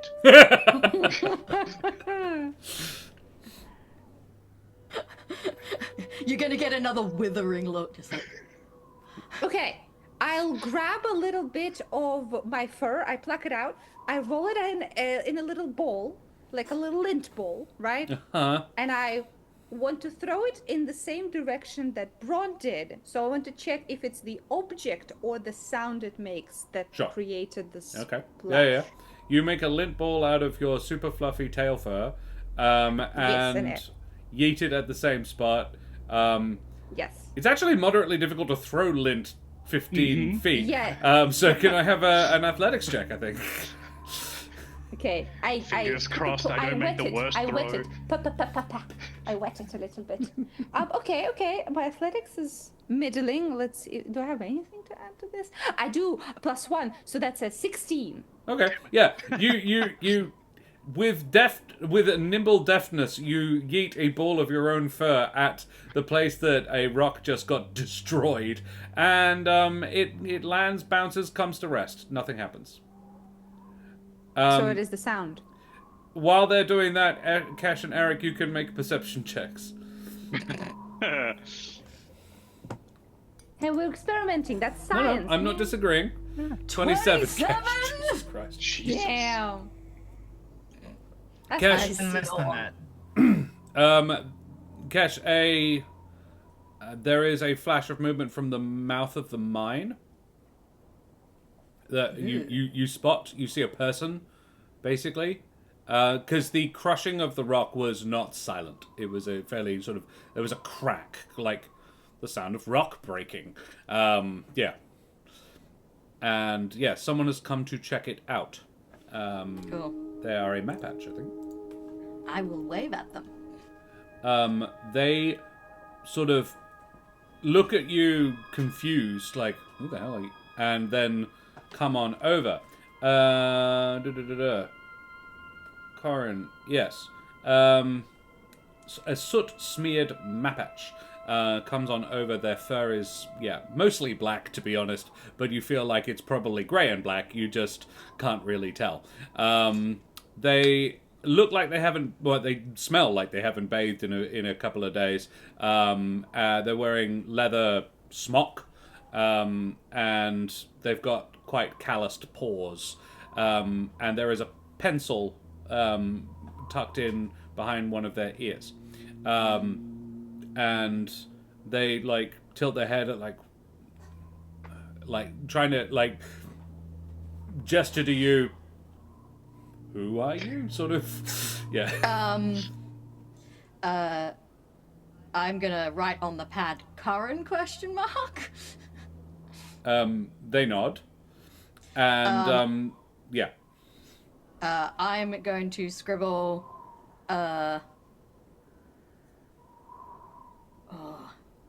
magical investigators from Alderheart.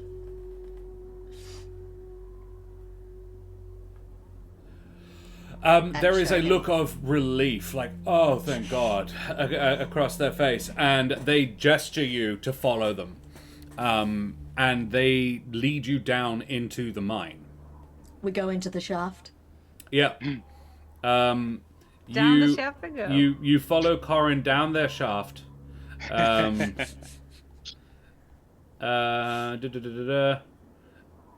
The mine, yes. The offices of the form person are a short distance down the shaft in a previously worked gallery that has presumably played out. Small holes for light and air have been dug. You are easily 20 meters underground. And yeah, it has been modified. It is a long stretch, quite narrow, but like maybe sort of 10, 15 feet wide, not particularly regular. And you can see in the wall places where there are just still small veins of the metal. Streaks of rusty red within the dark grey of the stone. They gesture you along. You find there is maybe 5 or 6 holes in the roof that have been sunk pretty straight to allow sunlight and air down. You would expect it to be not bright, but at least reasonably well lit. These, however, are the only source of light, and it's nowhere near as bright as you'd expect. Like, it's pretty gloomy in here. Most of you, I think, have, Cash has dark vision, I'm pretty sure. Yes, I have advantage on stealth checks in here as well. Yeah. I don't know about Vulpins or Gerbeans, and I'm pretty sure Corvum don't. Though I don't know about beetles. Fighting, though. Oh yeah. Well, you can navigate in here, but you can't read. Is my point. Yeah. It's really dim.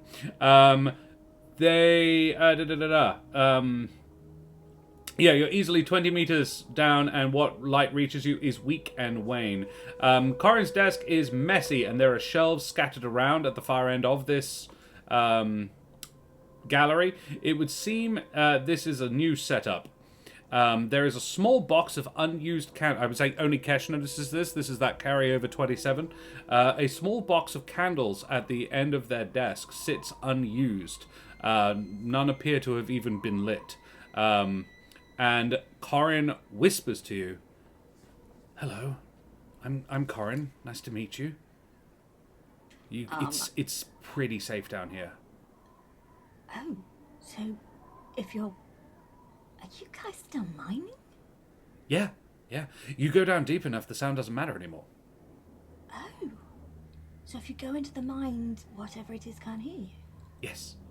Don't you three shouldn't though. No further than this, really. Go too deep when you're not supposed to, and the mine won't like it. Or whatever it is won't like it. The mine? Well, I don't know that it's the mine. Sorry, that was more of a Josh fuck-up. It won't like it. Oh, so sometimes people will disappear even if they're making no noise just because they've gone down the mine at the wrong time. We feel like it doesn't like change. It wants everything to stay the same.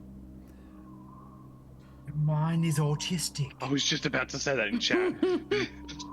There's probably a railway, actually.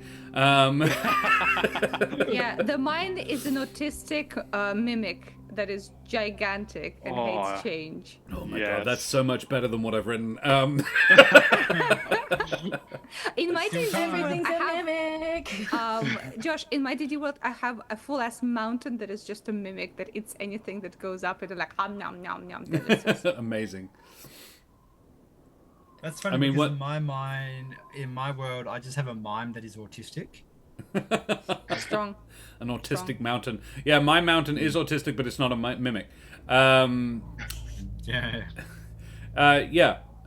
So whisper, but you're good down here, and don't go any further, and probably don't stay very long. You might be okay just because you're not from around here, but then at the same time you're not staying normal, so you are aberrant in and of yourself. So you really need to be careful. Probably.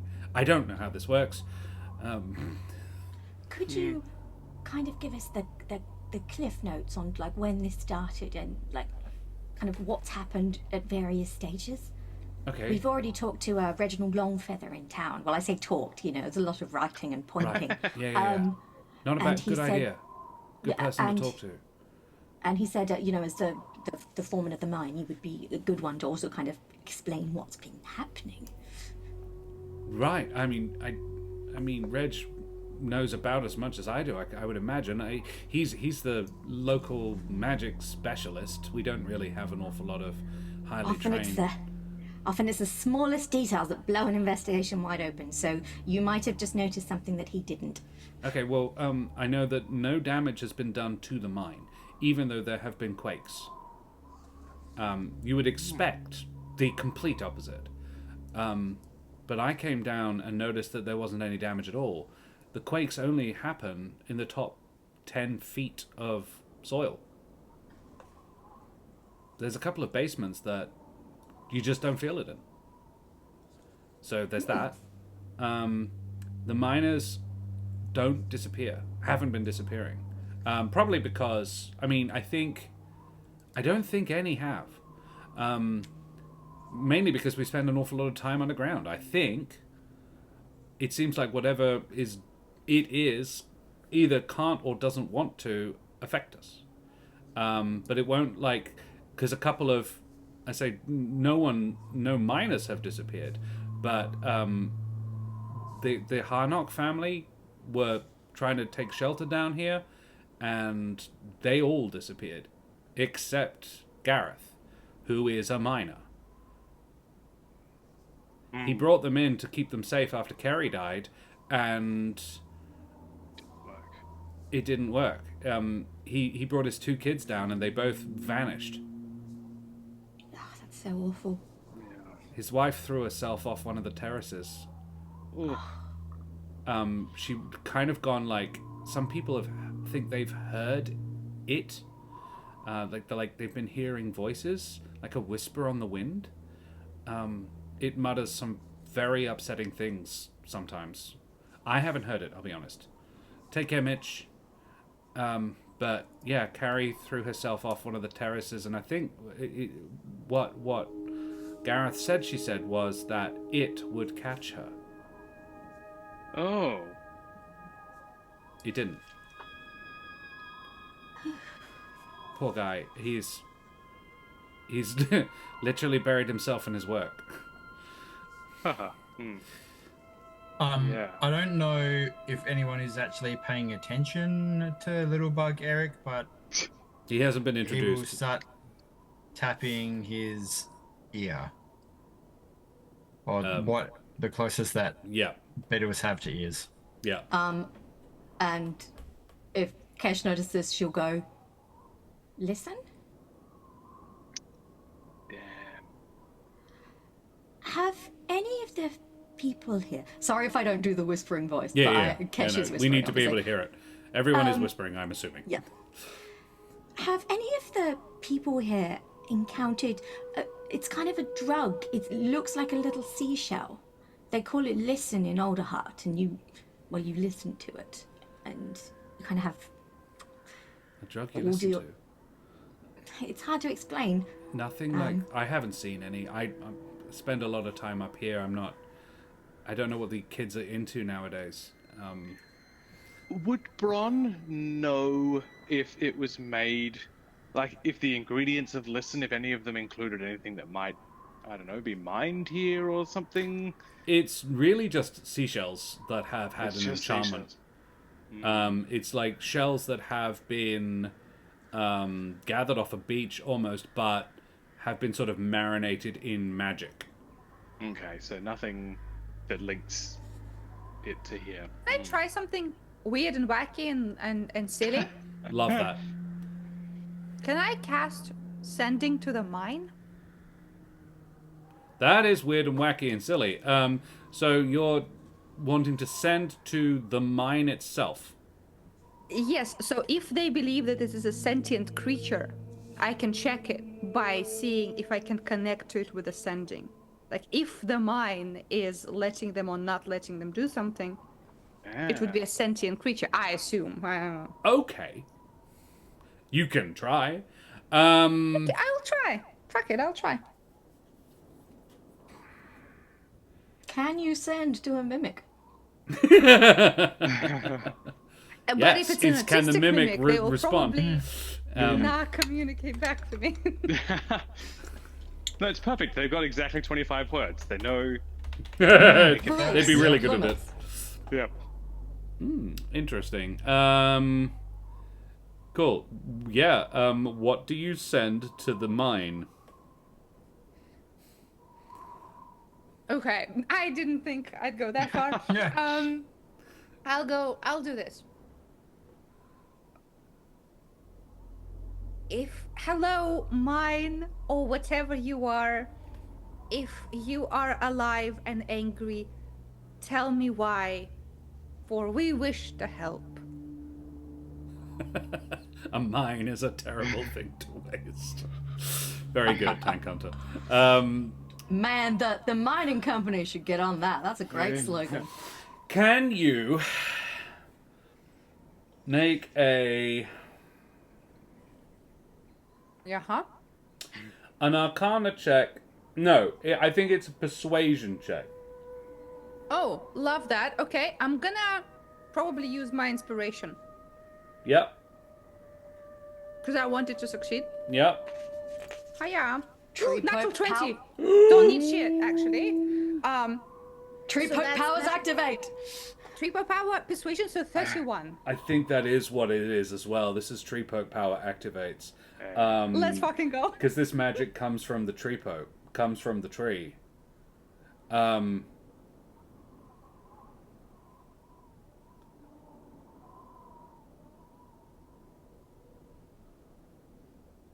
You hear back in your head a booming voice.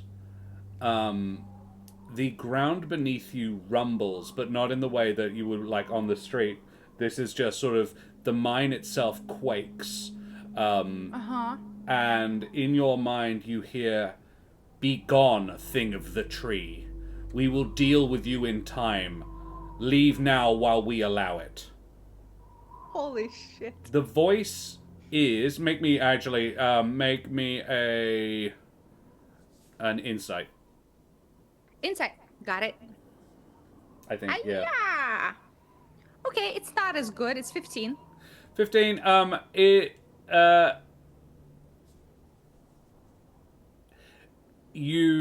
voice is female, Interesting. or has a Interesting. very feminine cast to it. Yeah. Does it sound like this is gonna be again a wacky little reference? Does it sound like the shit that we found on the border of life plane and earth plane? Remember we talked to in the swamp part. We talked to something there. Yeah. And I'm trying to understand if this is something from like one of the planes. Like, does I'm gonna it say no. sound? No. Okay. Interesting. Definitely Palinar. You definitely get that. There's sort of it's rich with the magic of it, but it's not. It's definitely not that not that being that you spoke to there. Okay. And it speaks to you in birdfolk. In birdfolk. Well, Interesting. birdfolk is common, but as in the language common is birdfolk in this setting. But you're not having to do any translating from primordial or something. It speaks common. Interesting. Okay. Yeah, guys. Good news and bad news. Good news is I was able to connect to the mine, so it is sentient in some way. Wait, Bad news is it fucking hates us. Says "Be gone, thing of tree," and while we allow it, talked in common. Also, double bad news. Don't have any more sending spells. I'm all out of third level slots, so. Julio's nose is bleeding. Oh fuck. You've got a little, yeah. Could I do it? Do I have to do the chaos shuffle that Eric did? I've rolled it already. No, Okay. Okay. you got lucky. Oh, good. It is a 50-50. I'm rolling a D2 every time. I want to do perception, but I feel like you might say it's arcana. Basically, I want to kind of feel if I can sense like any magical presence nearby. Like, do I feel like, I'm in Star Wars 5 and the cave is really squishy? It's not that. If not you wanted literally, you wanted to do nature, you could look for With your affinity with you're an elemental specialist, I would allow nature. Yeah. If it's better than Arcana. They are It's the not same. perception though. It's one of those two. I'll do nature then. Just kind of take a oh, dirty 20, motherfuckers. Nice. I just kind of want to take a moment and just be like, does this feel like a regular mine to me, or is this a hinky mine? The mine itself is a regular mine. But you sense very powerful elemental magic. Just kind of swept through it, is lurking in and around it. Does this feel like a node? Not unlike one. Similar, but it's not a node. It doesn't feel like an elemental node, but it's clearly something powerfully elemental. Like I it's think the mine's possessed. Maybe by an air elemental or something. Why would an air elemental possess a mine? Because you can swish through the tunnels and go. Ooh. That's true, and it is on a mountain, which If I was an air elemental, I would live in a tunnel that makes me go. actually there has been weird. The foreperson says Corin. Actually, there has been like weird air currents down here, but not like whoosh, woo, scary. You can't light candles down here. Ooh, interesting. It's How do you light your way then? You don't. Oh right, I forgot it in fucking darkness. Yeah. Most of us can see in the dark pretty well. It allows very small amounts of light, but yeah, this is about as much as I'm allowed. And they hold up a single candle that has been attempted to be lit from the box, and they're like, I brought the whole box. No need. Irritating, really, because it was quite heavy. Yeah. huh. Trying to think anything else I might know. Have any of the miners found anything unusual at all? And I really mean as banally as unusual as possible, like a type of rock that you're not expecting to find, a void you weren't expecting to find, a strange object, anything other than what you would normally expect to find in the mine. We've been aiming. So Mount Mourning has always been a bit magically attuned. You may or may not know, on the far side of it, there is a Halverside mine. And it's recently been reopened and started playing out. We've been trying for the same. We feel like, well, the owner feels like, I don't think so. Because we haven't found Jack. Like, you occasionally, once in a blue moon, you might find a nugget. But it's not a vein of it, if you find a kilo once a year, in a year rather, it's that sort of level of it. So not really, and I don't think any in the last little while though. If I had a thing that happened, so this has been going on for maybe 6 weeks. The whole disappearances, the voices, and so forth. It's gotten worse and worse. The owner went on vacation very suddenly, about 5 weeks ago. I didn't even get an actual notice. Like, Jimin's not a bad guy, don't get me wrong. Like, he's a rich guy, but he's not a bad guy. He's a good boss. I don't mind working for him. He's been good to me. His family are generally, like, pillars of the community. Nice people. For all that they're fucking loaded. But, yeah. I would expect him normally to at least come over and explain and tell me what he wanted me to do.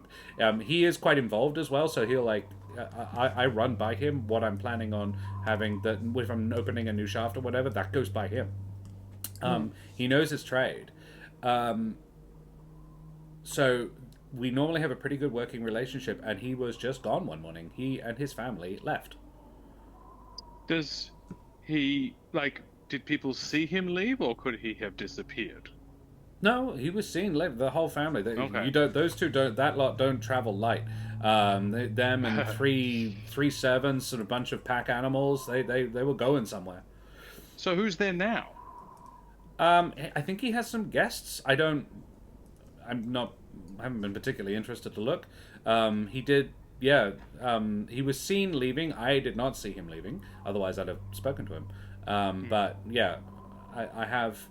Several of the others have said, "Oh, they saw him go," with a lot less pomp and ceremony, possibly than he would normally.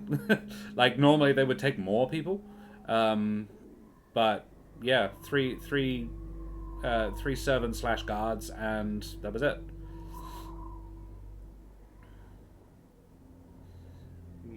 So, to my mind, we have a couple of different options. We can either try and go to the depths of the mine where people were disappearing, try and find maybe there's a portal to an elemental plane or anything in there, or we can go to the house.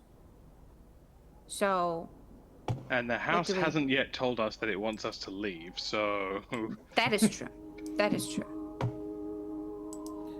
I mean, the mine never told me that it wanted me to leave either. Yeah, like, that's just a you thing. The mine seems to be content with keeping these people alive, so it seems not as super duper pressing, even though it crushes everything. But I don't know. What do you guys think? My worry is if we go deeper into the mine and the mine is sentient, what is stopping the mine from just falling on us? Yeah, that's the thing. I think we should gather more information in the house before we figure out the mine. It was very hostile to me. I did not enjoy it. Yeah. Hey, Eric, any bug wisdom? House. Okay. Avoid the house. Oh. Don't go to the house. And Corin is like, points at the bug like... Oh, sorry, this is our colleague who's in bug form currently. It's a very smart bug. Right. What would you consider the heart of the mine?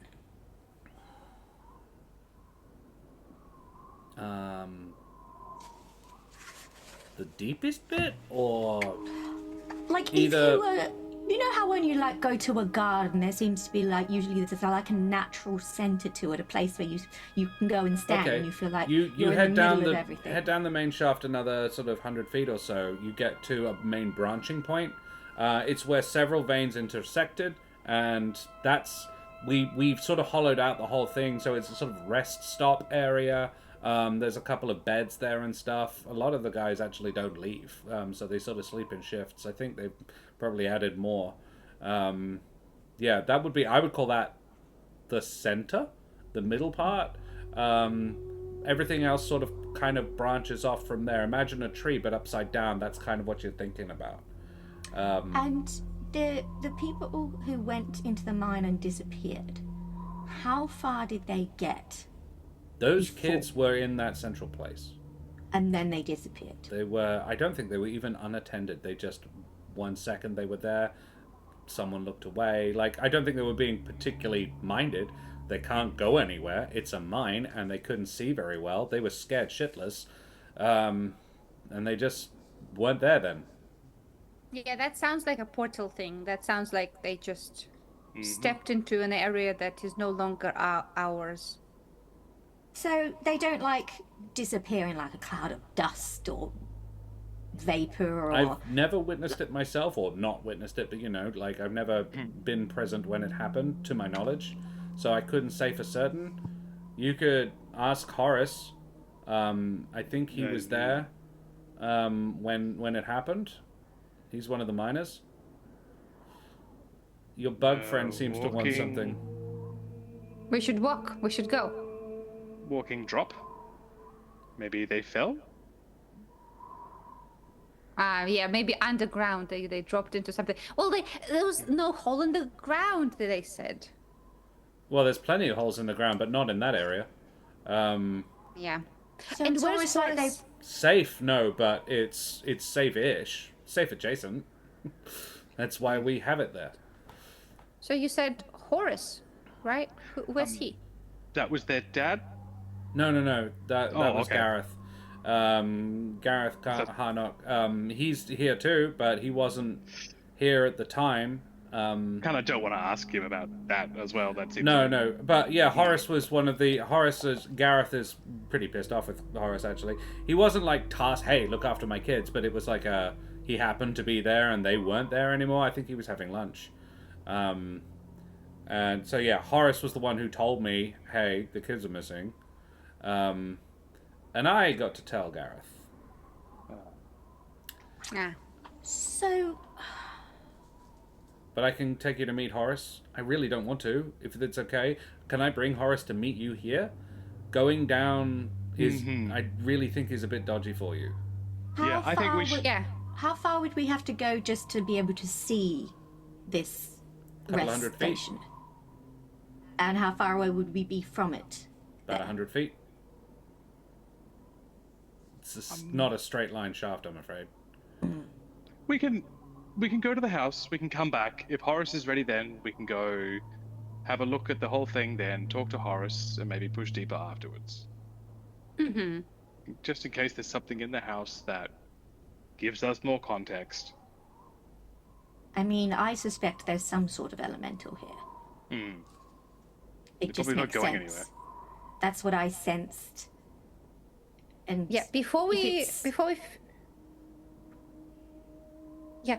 figure out like what it is, we shouldn't do anything that could enrage this thing further, because then we are putting the rest of the miners like into harm's way That too. was what I was thinking, yeah. I'm not gonna go any further, but I just want to go out into the corridor for a second. Oh, you're welcome. I'll come with you. Are you all, like, you don't have, I'm not kicking you out, but why don't I walk you back to the entrance? I just want to I don't know, see if I can sense anything. That's okay. Are you doing another primeval awareness thing? The mine is less than a mile away. Yeah, it would have been covered by the original one. Yeah, so not that. It's more of a kind of. Hang on, let me just think about. Oh, dear me. Is there anything anybody else would like to do while you are at the mine? Otherwise, we will, when Karen's finished, we will wrap, I think. Basically, I want to just step just past where this office is. And, like, put my hand on the wall. And just kind of. You know how when you're in a cave Uh-huh. and it's really quiet, you can almost, like, hear the earth? Yeah, okay. I know what you mean. Yeah. Sensing the area around you. Yeah, it's a quite creepy feeling, in my opinion. Just feeling like you're buried and you can like hear the earth just pressing down on you. Yeah. So I suppose Kesh is not so much doing a primeval awareness because I don't think I'll learn anything more other than that. Yeah, there's some elementals here. But I guess Kesh wants to get a sense of like. You are about half a mile from where you were before. So you were in a different place, and therefore there might be others within a mile of here, but it's not. I wouldn't have said it will net you a huge amount more data.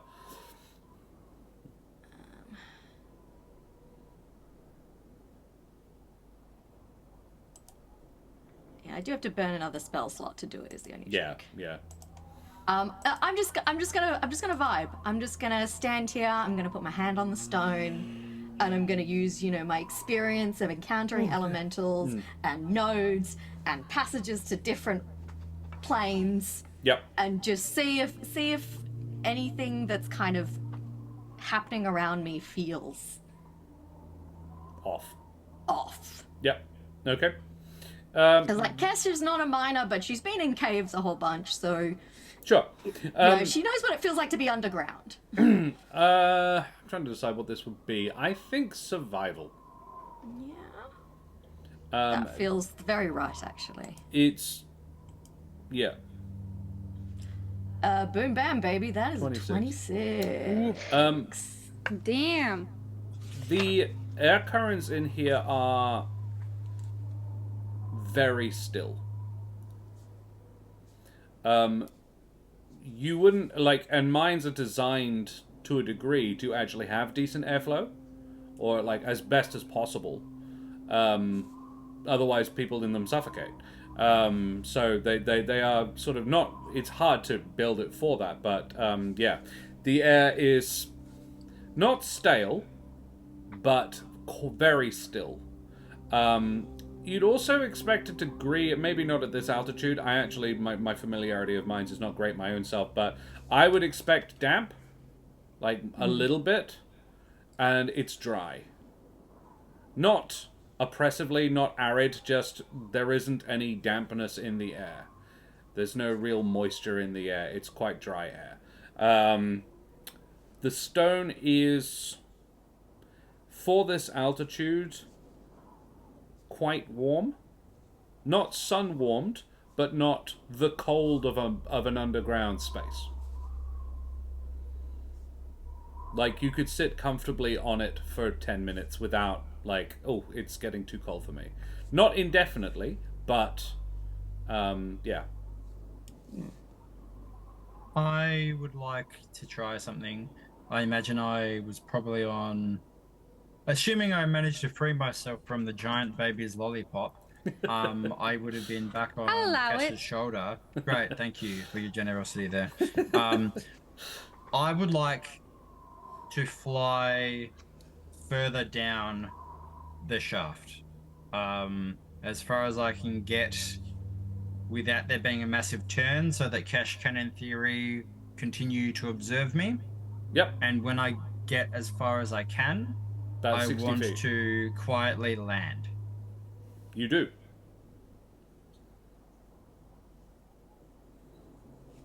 And Do Kesh, I think it's because you're underground. 60 feet is the distance that Kesh can perceive. Sounds right.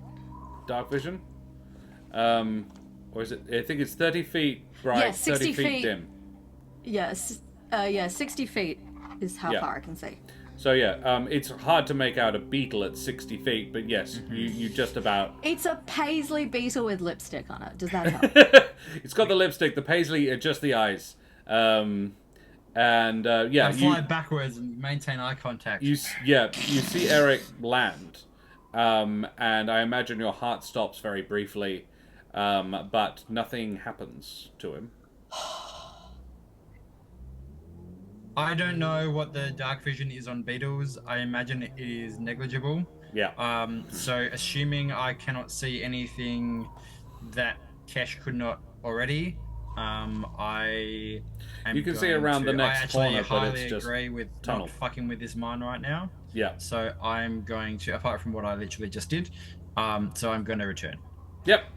You fly back, and Kesh's Kesh. suspicion that she's not going to voice in front of Corin just because she doesn't want him to panic is that Sobal's summoned some fucked up wind elementals that are now terrorizing the town. That's her theory right now.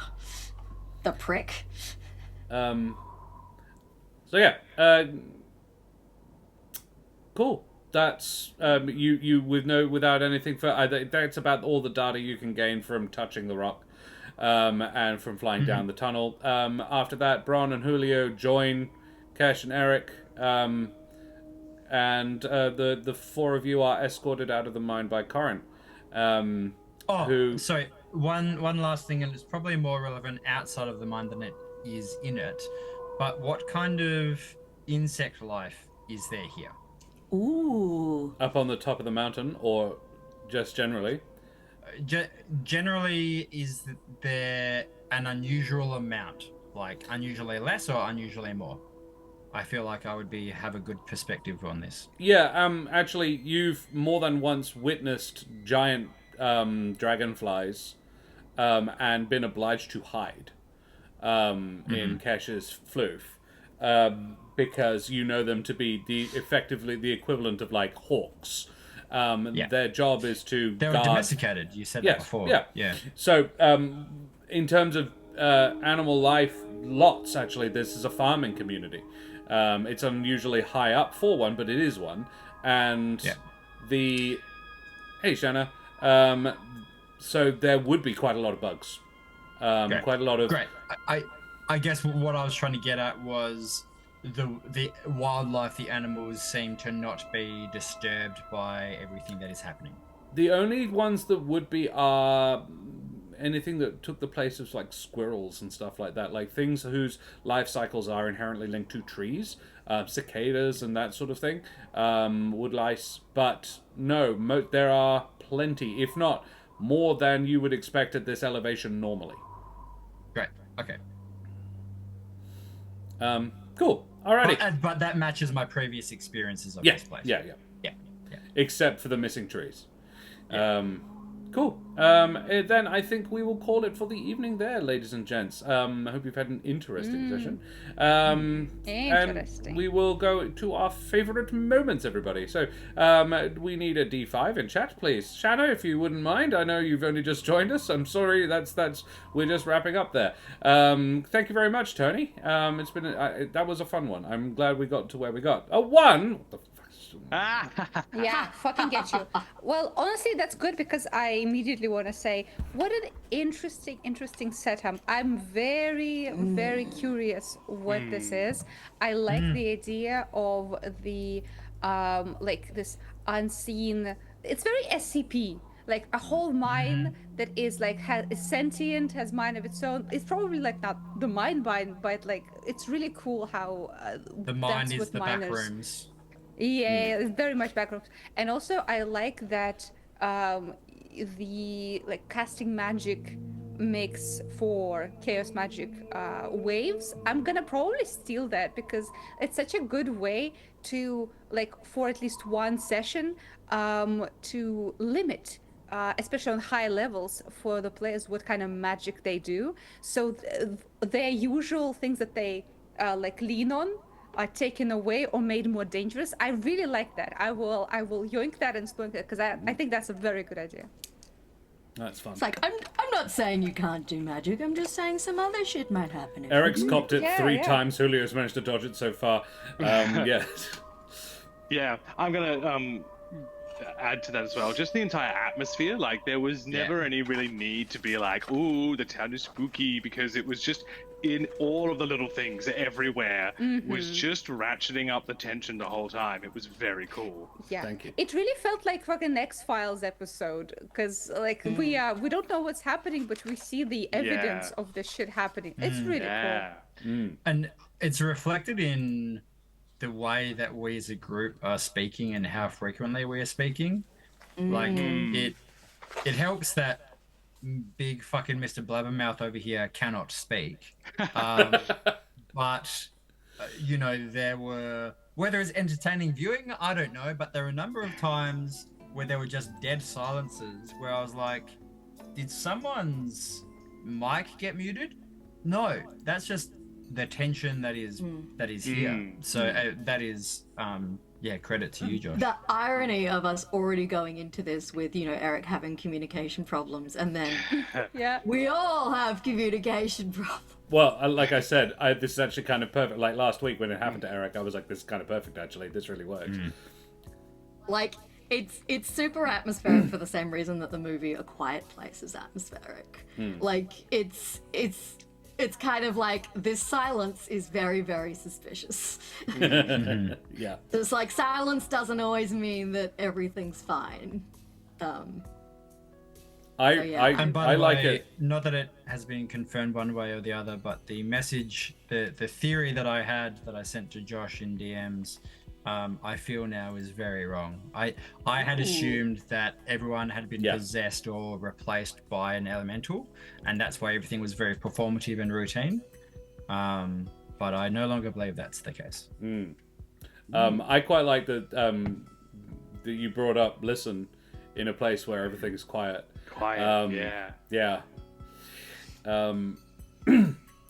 I think my favorite moment was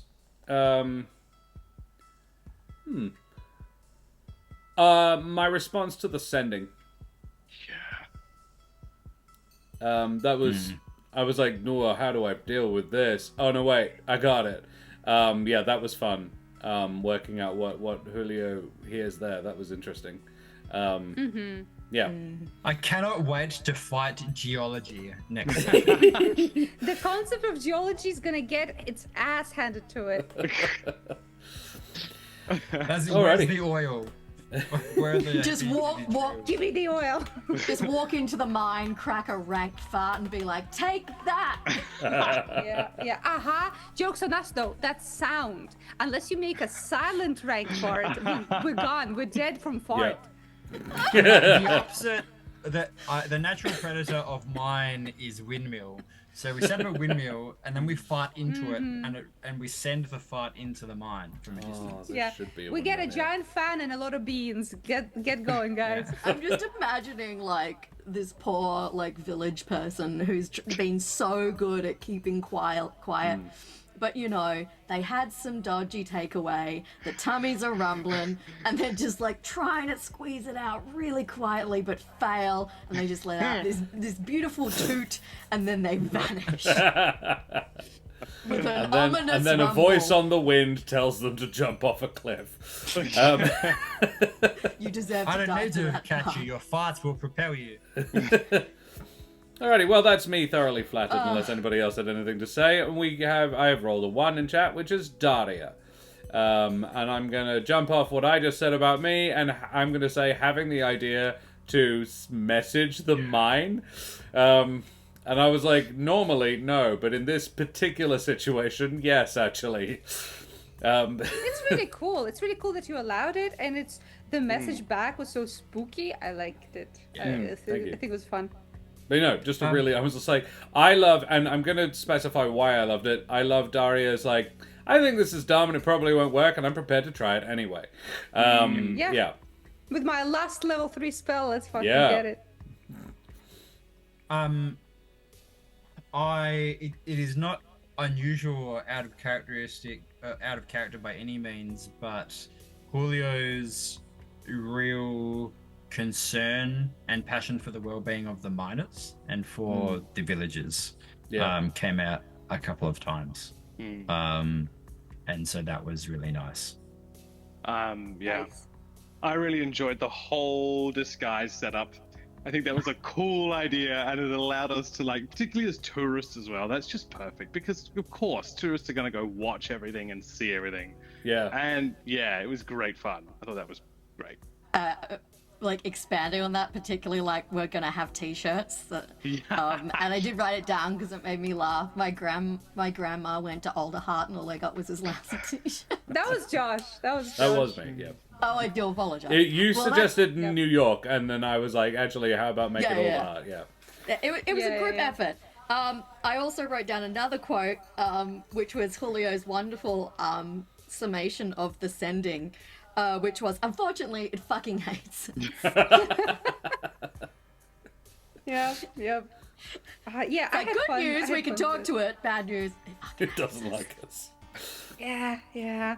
My favorite moment. Okay, I have 2 favorite moments. One, no one fucking appreciated my pidgin English, and it's a funny fucking linguistics joke, and I hate all of you. I would have liked it more if you'd Racist. actually said it in, like, pidgin English. Anyway, what I actually did enjoy is I would have loved to go to the house as Big Baby, but I liked saying to Cash, "Hey, I can check it. I'm Baby." Baby. That's stupid. And I really liked Logic, Cash love going, no. No. I think you're just gonna let a Don't do child that. walk in? You might get to the gate that is being watched. And you're like, no, it's just a baby. They can do whatever. We don't mind babies walking unattended into the house of our master. No, but like I lost. It's okay, my the Earth parents. Elementals just suck them under. Yeah, I lost my parents. I'm Baby. Let me in. I have to poop in your toilet. Yeah. Like, I would cry, but I can't. but yeah, I had a good time with this session. Very fun. Alrighty, we need a D3 in chat, please. I think there's also something about our Corvum concubine. That was quite Oh, interesting. yes. Yes. The Corvum Cubine. Yes. You tried it. Yeah. A 3. Speaking of the Corvum Cubine. Yeah, Eric. Favorite Eric moments. Oh my god. I'm actually just gonna straight up flag how communicative you still were. Like, Yes. I thought it was Still didn't great. shut up. And, you said that you were worried that maybe it wasn't great viewing, but no, it definitely still was. Like, it was still really interesting, and you still were part of the group in an integral way. Like, you didn't lose out at all. I was like, that's great and an achievement Yes. for not being able to talk. I was going to say specifically the miming of maybe the kid fell down a hole.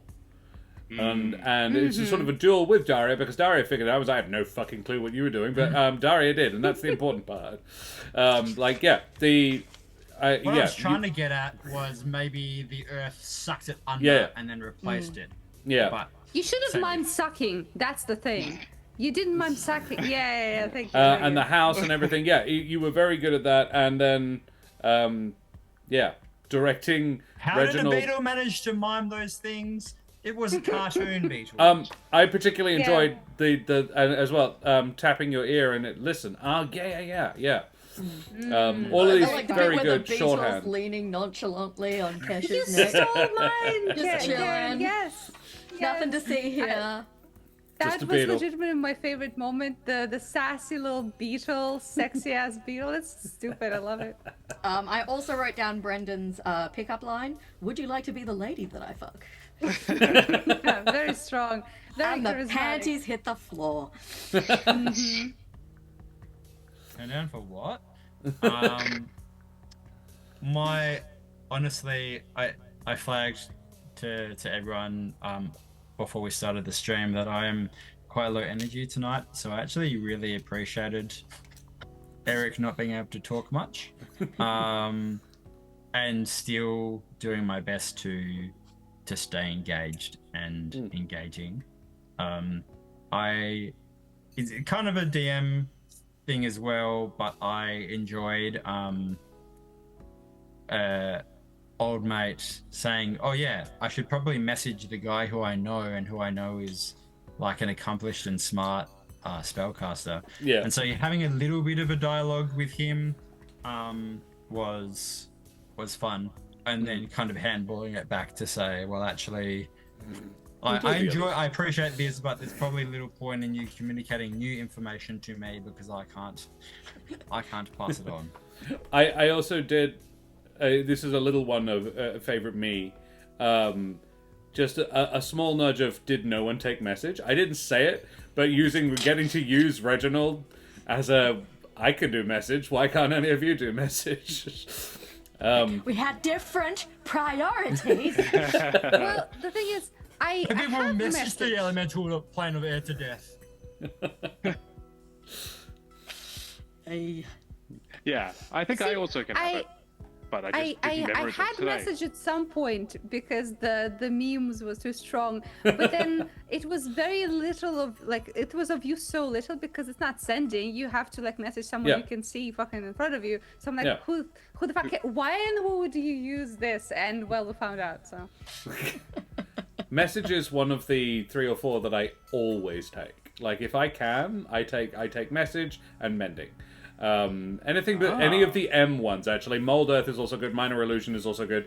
And Mage Hand. There's 7 standard cantrips that begin with M, and 6 of them are really, really good. And the other is Mind Spike, which is also actually pretty decent, but it's not utility. yeah, it's good. Yeah. The other ones are all only limited by the user's imagination, so Yeah. I guess that's why Daria thinks they're worthless. Shots Hey, fired. I have a gift for you. Wait, we're still no. Fuck you. It's still Yeah. my favorite me moments. My favorite moment. Yeah, that's very good. The beetle is very communicative. Any other favorite, Brendan, or we shall move on? I'm just flying down the tunnel at the end. Being, It's like, Yeah. I'll take one for the team. fuck it. I'll fly down the tunnel and land and see if this thing feels like squashing any bugs today. See if I turn back into Eric. It would be kind of useful. Alrighty, at 2. Thank you very much, Shanna. That's a cash. Okay, I want to get straight onto it. I had this before when we were talking about Darius. Kesh being the one sane man in Eric's absence and saying, "No, Julio, we don't need you as a baby to break into the fucking manor when we have a fucking beetle that can just creep in." Funny. Or I could turn into a cloud of vapor and slide under the door. Like, You guys, for the bit though, big baby breaking into the house with a giant lollipop. That's funny. You should have led with, Bron can catapult a baby through a window. I see. I was missing the key ingredient there. A catapult. I get it. Potentially really badly hurting the baby. That was what this is the sort of shit Damien Cramp would do to poor little Echo. Yes, I miss Damien Cramp. I miss him. What a great guy. Best boss. Surely the best of us. The best boss. I really liked how on it Kesh was with investigation, and I was like, I think we should really. I was thinking to myself, we should really use the primeval awareness, but I didn't want to say anything because, like, obviously talking is limited, and you got to it like almost immediately. At the same time, I'm like, yes, good. Karen's like really on it today with like what we can do together, as much information as we can. Daria, your really camera's felt not like very Kesh was in centered. her Would you mind? element. Oh, thank you. Yeah, you've been half on the screen for a while. I tried to fix. I'm leaning like a cool guy. Sorry. Okay, I apologize. You were leaning like Eric, like a beetle on. like a beetle. Like a sexy beetle. I'm leaning Yeah. to the side. She's listed lazily to the left.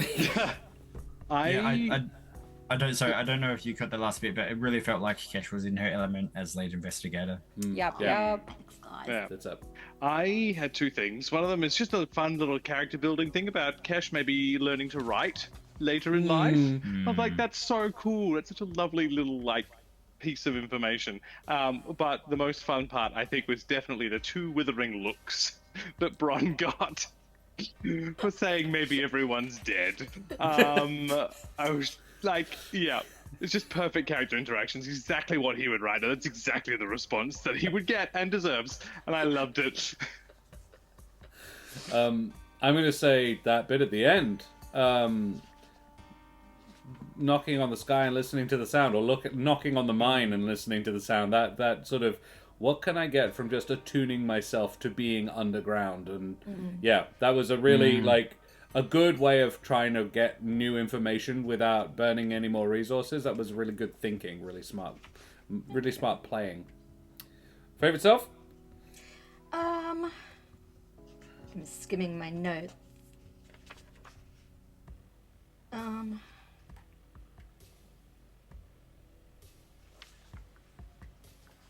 Yeah, I also enjoyed the vibing moment at the end. Just because it was a really hard thing to express, so I'm glad that people kind of got what I was laying down. Because I'm just like, it's not like doing something so much as just kind of existing in a space and a time and being like, does this feel right? Like, because, you know, like some people say they can feel earthquakes coming because like the air pressure and shit like that. Yeah. So yeah, just tuning into the intuition. I also enjoyed completely flubbing my lockpicking, but solving the problem anyway because Reginald heard me trying to inexpertly Jimmy open his lock. Yeah, I maybe should have had him be a little bit more upset that you tried to break into his house, but like he'd locked the door despite having the open sign, so he was just like, oh, I'm going to be chill about this. And also you have a beetle called Eric on your shoulder, and I know that guy. So like he put it away pretty quickly. Alrighty, well, I did then like we need... that. I was like, look, the beetle, let us in. And he's like, I that's don't know gonna any work. Beatles. Well, Not we need since favorite college. John moments, everybody. Yeah, I haven't known any Beatles in years. Eric would have been actually weirder. It's like, oh, a Beatle with lipstick on. That must be Eric. I recognize He hasn't changed a bit. Favorite John. I really like the stinkiness of Bron in the intro, like explaining you guys didn't even try to explore this. I was the one very stinky. And when we were buying the invisibility potion, we're like, oh my god, you have so much money. He's like, Eric has money. What do you mean? Like little stinker. I loved it. It's his first time out in the world. I have to protect his money. Yeah. Yeah, he's never had it money was- before. It was a small moment, but the excitement about the fold-out cabinet, the potion lab. That was going to be what I was going Yeah. to say as well. Yeah. Cute.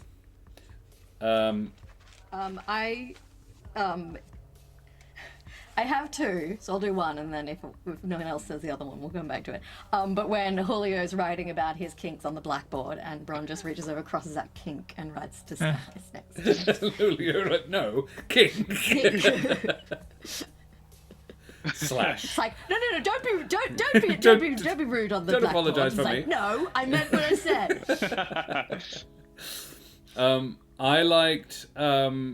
I loved the consistently low rolls. You tried so hard to not roll my high, God. to not roll low for the stealth, and it just worked Two really well. advantages. It made sense that Bron would have not picked up on that. He's not as socially aware. He is a bit autistic, and it just kind of worked. Yeah. And I'm like, it's not a problem so much as just he's doing. It's just.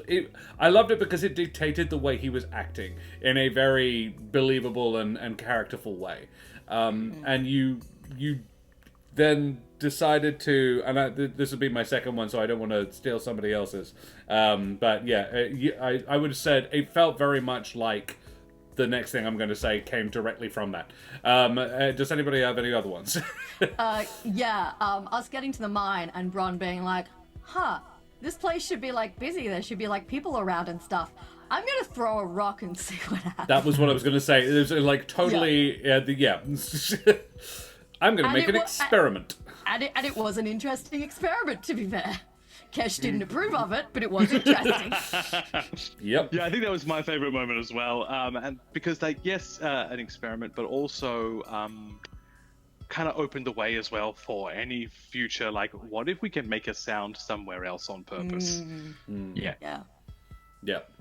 And like, how can we manipulate this terrifying magical event to our Advantage, exactly. Which is yes. typical artificer thinking, and very worrying. Alrighty, well, that's Bron, favorite self?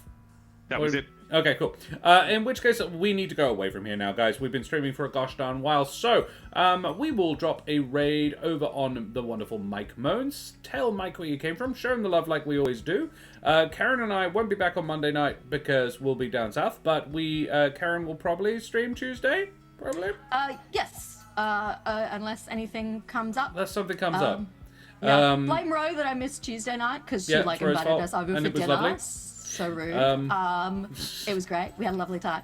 But yeah, so yeah, hopefully we'll be back to Discworld 2 Mortality Bites, aka the most frustrating video game I played so far, on Tuesday, and we'll see how that pans out for me. We're affiliated with a couple of wonderful groups of beans, Trollog Games and Wooten Forge. I've just put the links up in chat. Check their stuff out. They are rather wonderful folks. And we will take our leave of you, lovely folks. So I don't think we need to do any sign-offs or anything. Nobody's got anything particular they want to plug. So we will see you, same bat time, same bat channel, on Tuesday night for some more Discworld, or next Thursday for some more Humblewood. Guys, it's been an absolute pleasure. Say hi to Mike, and we'll see you soon. Say goodbye, everybody. Bye-bye. Bye. Bye.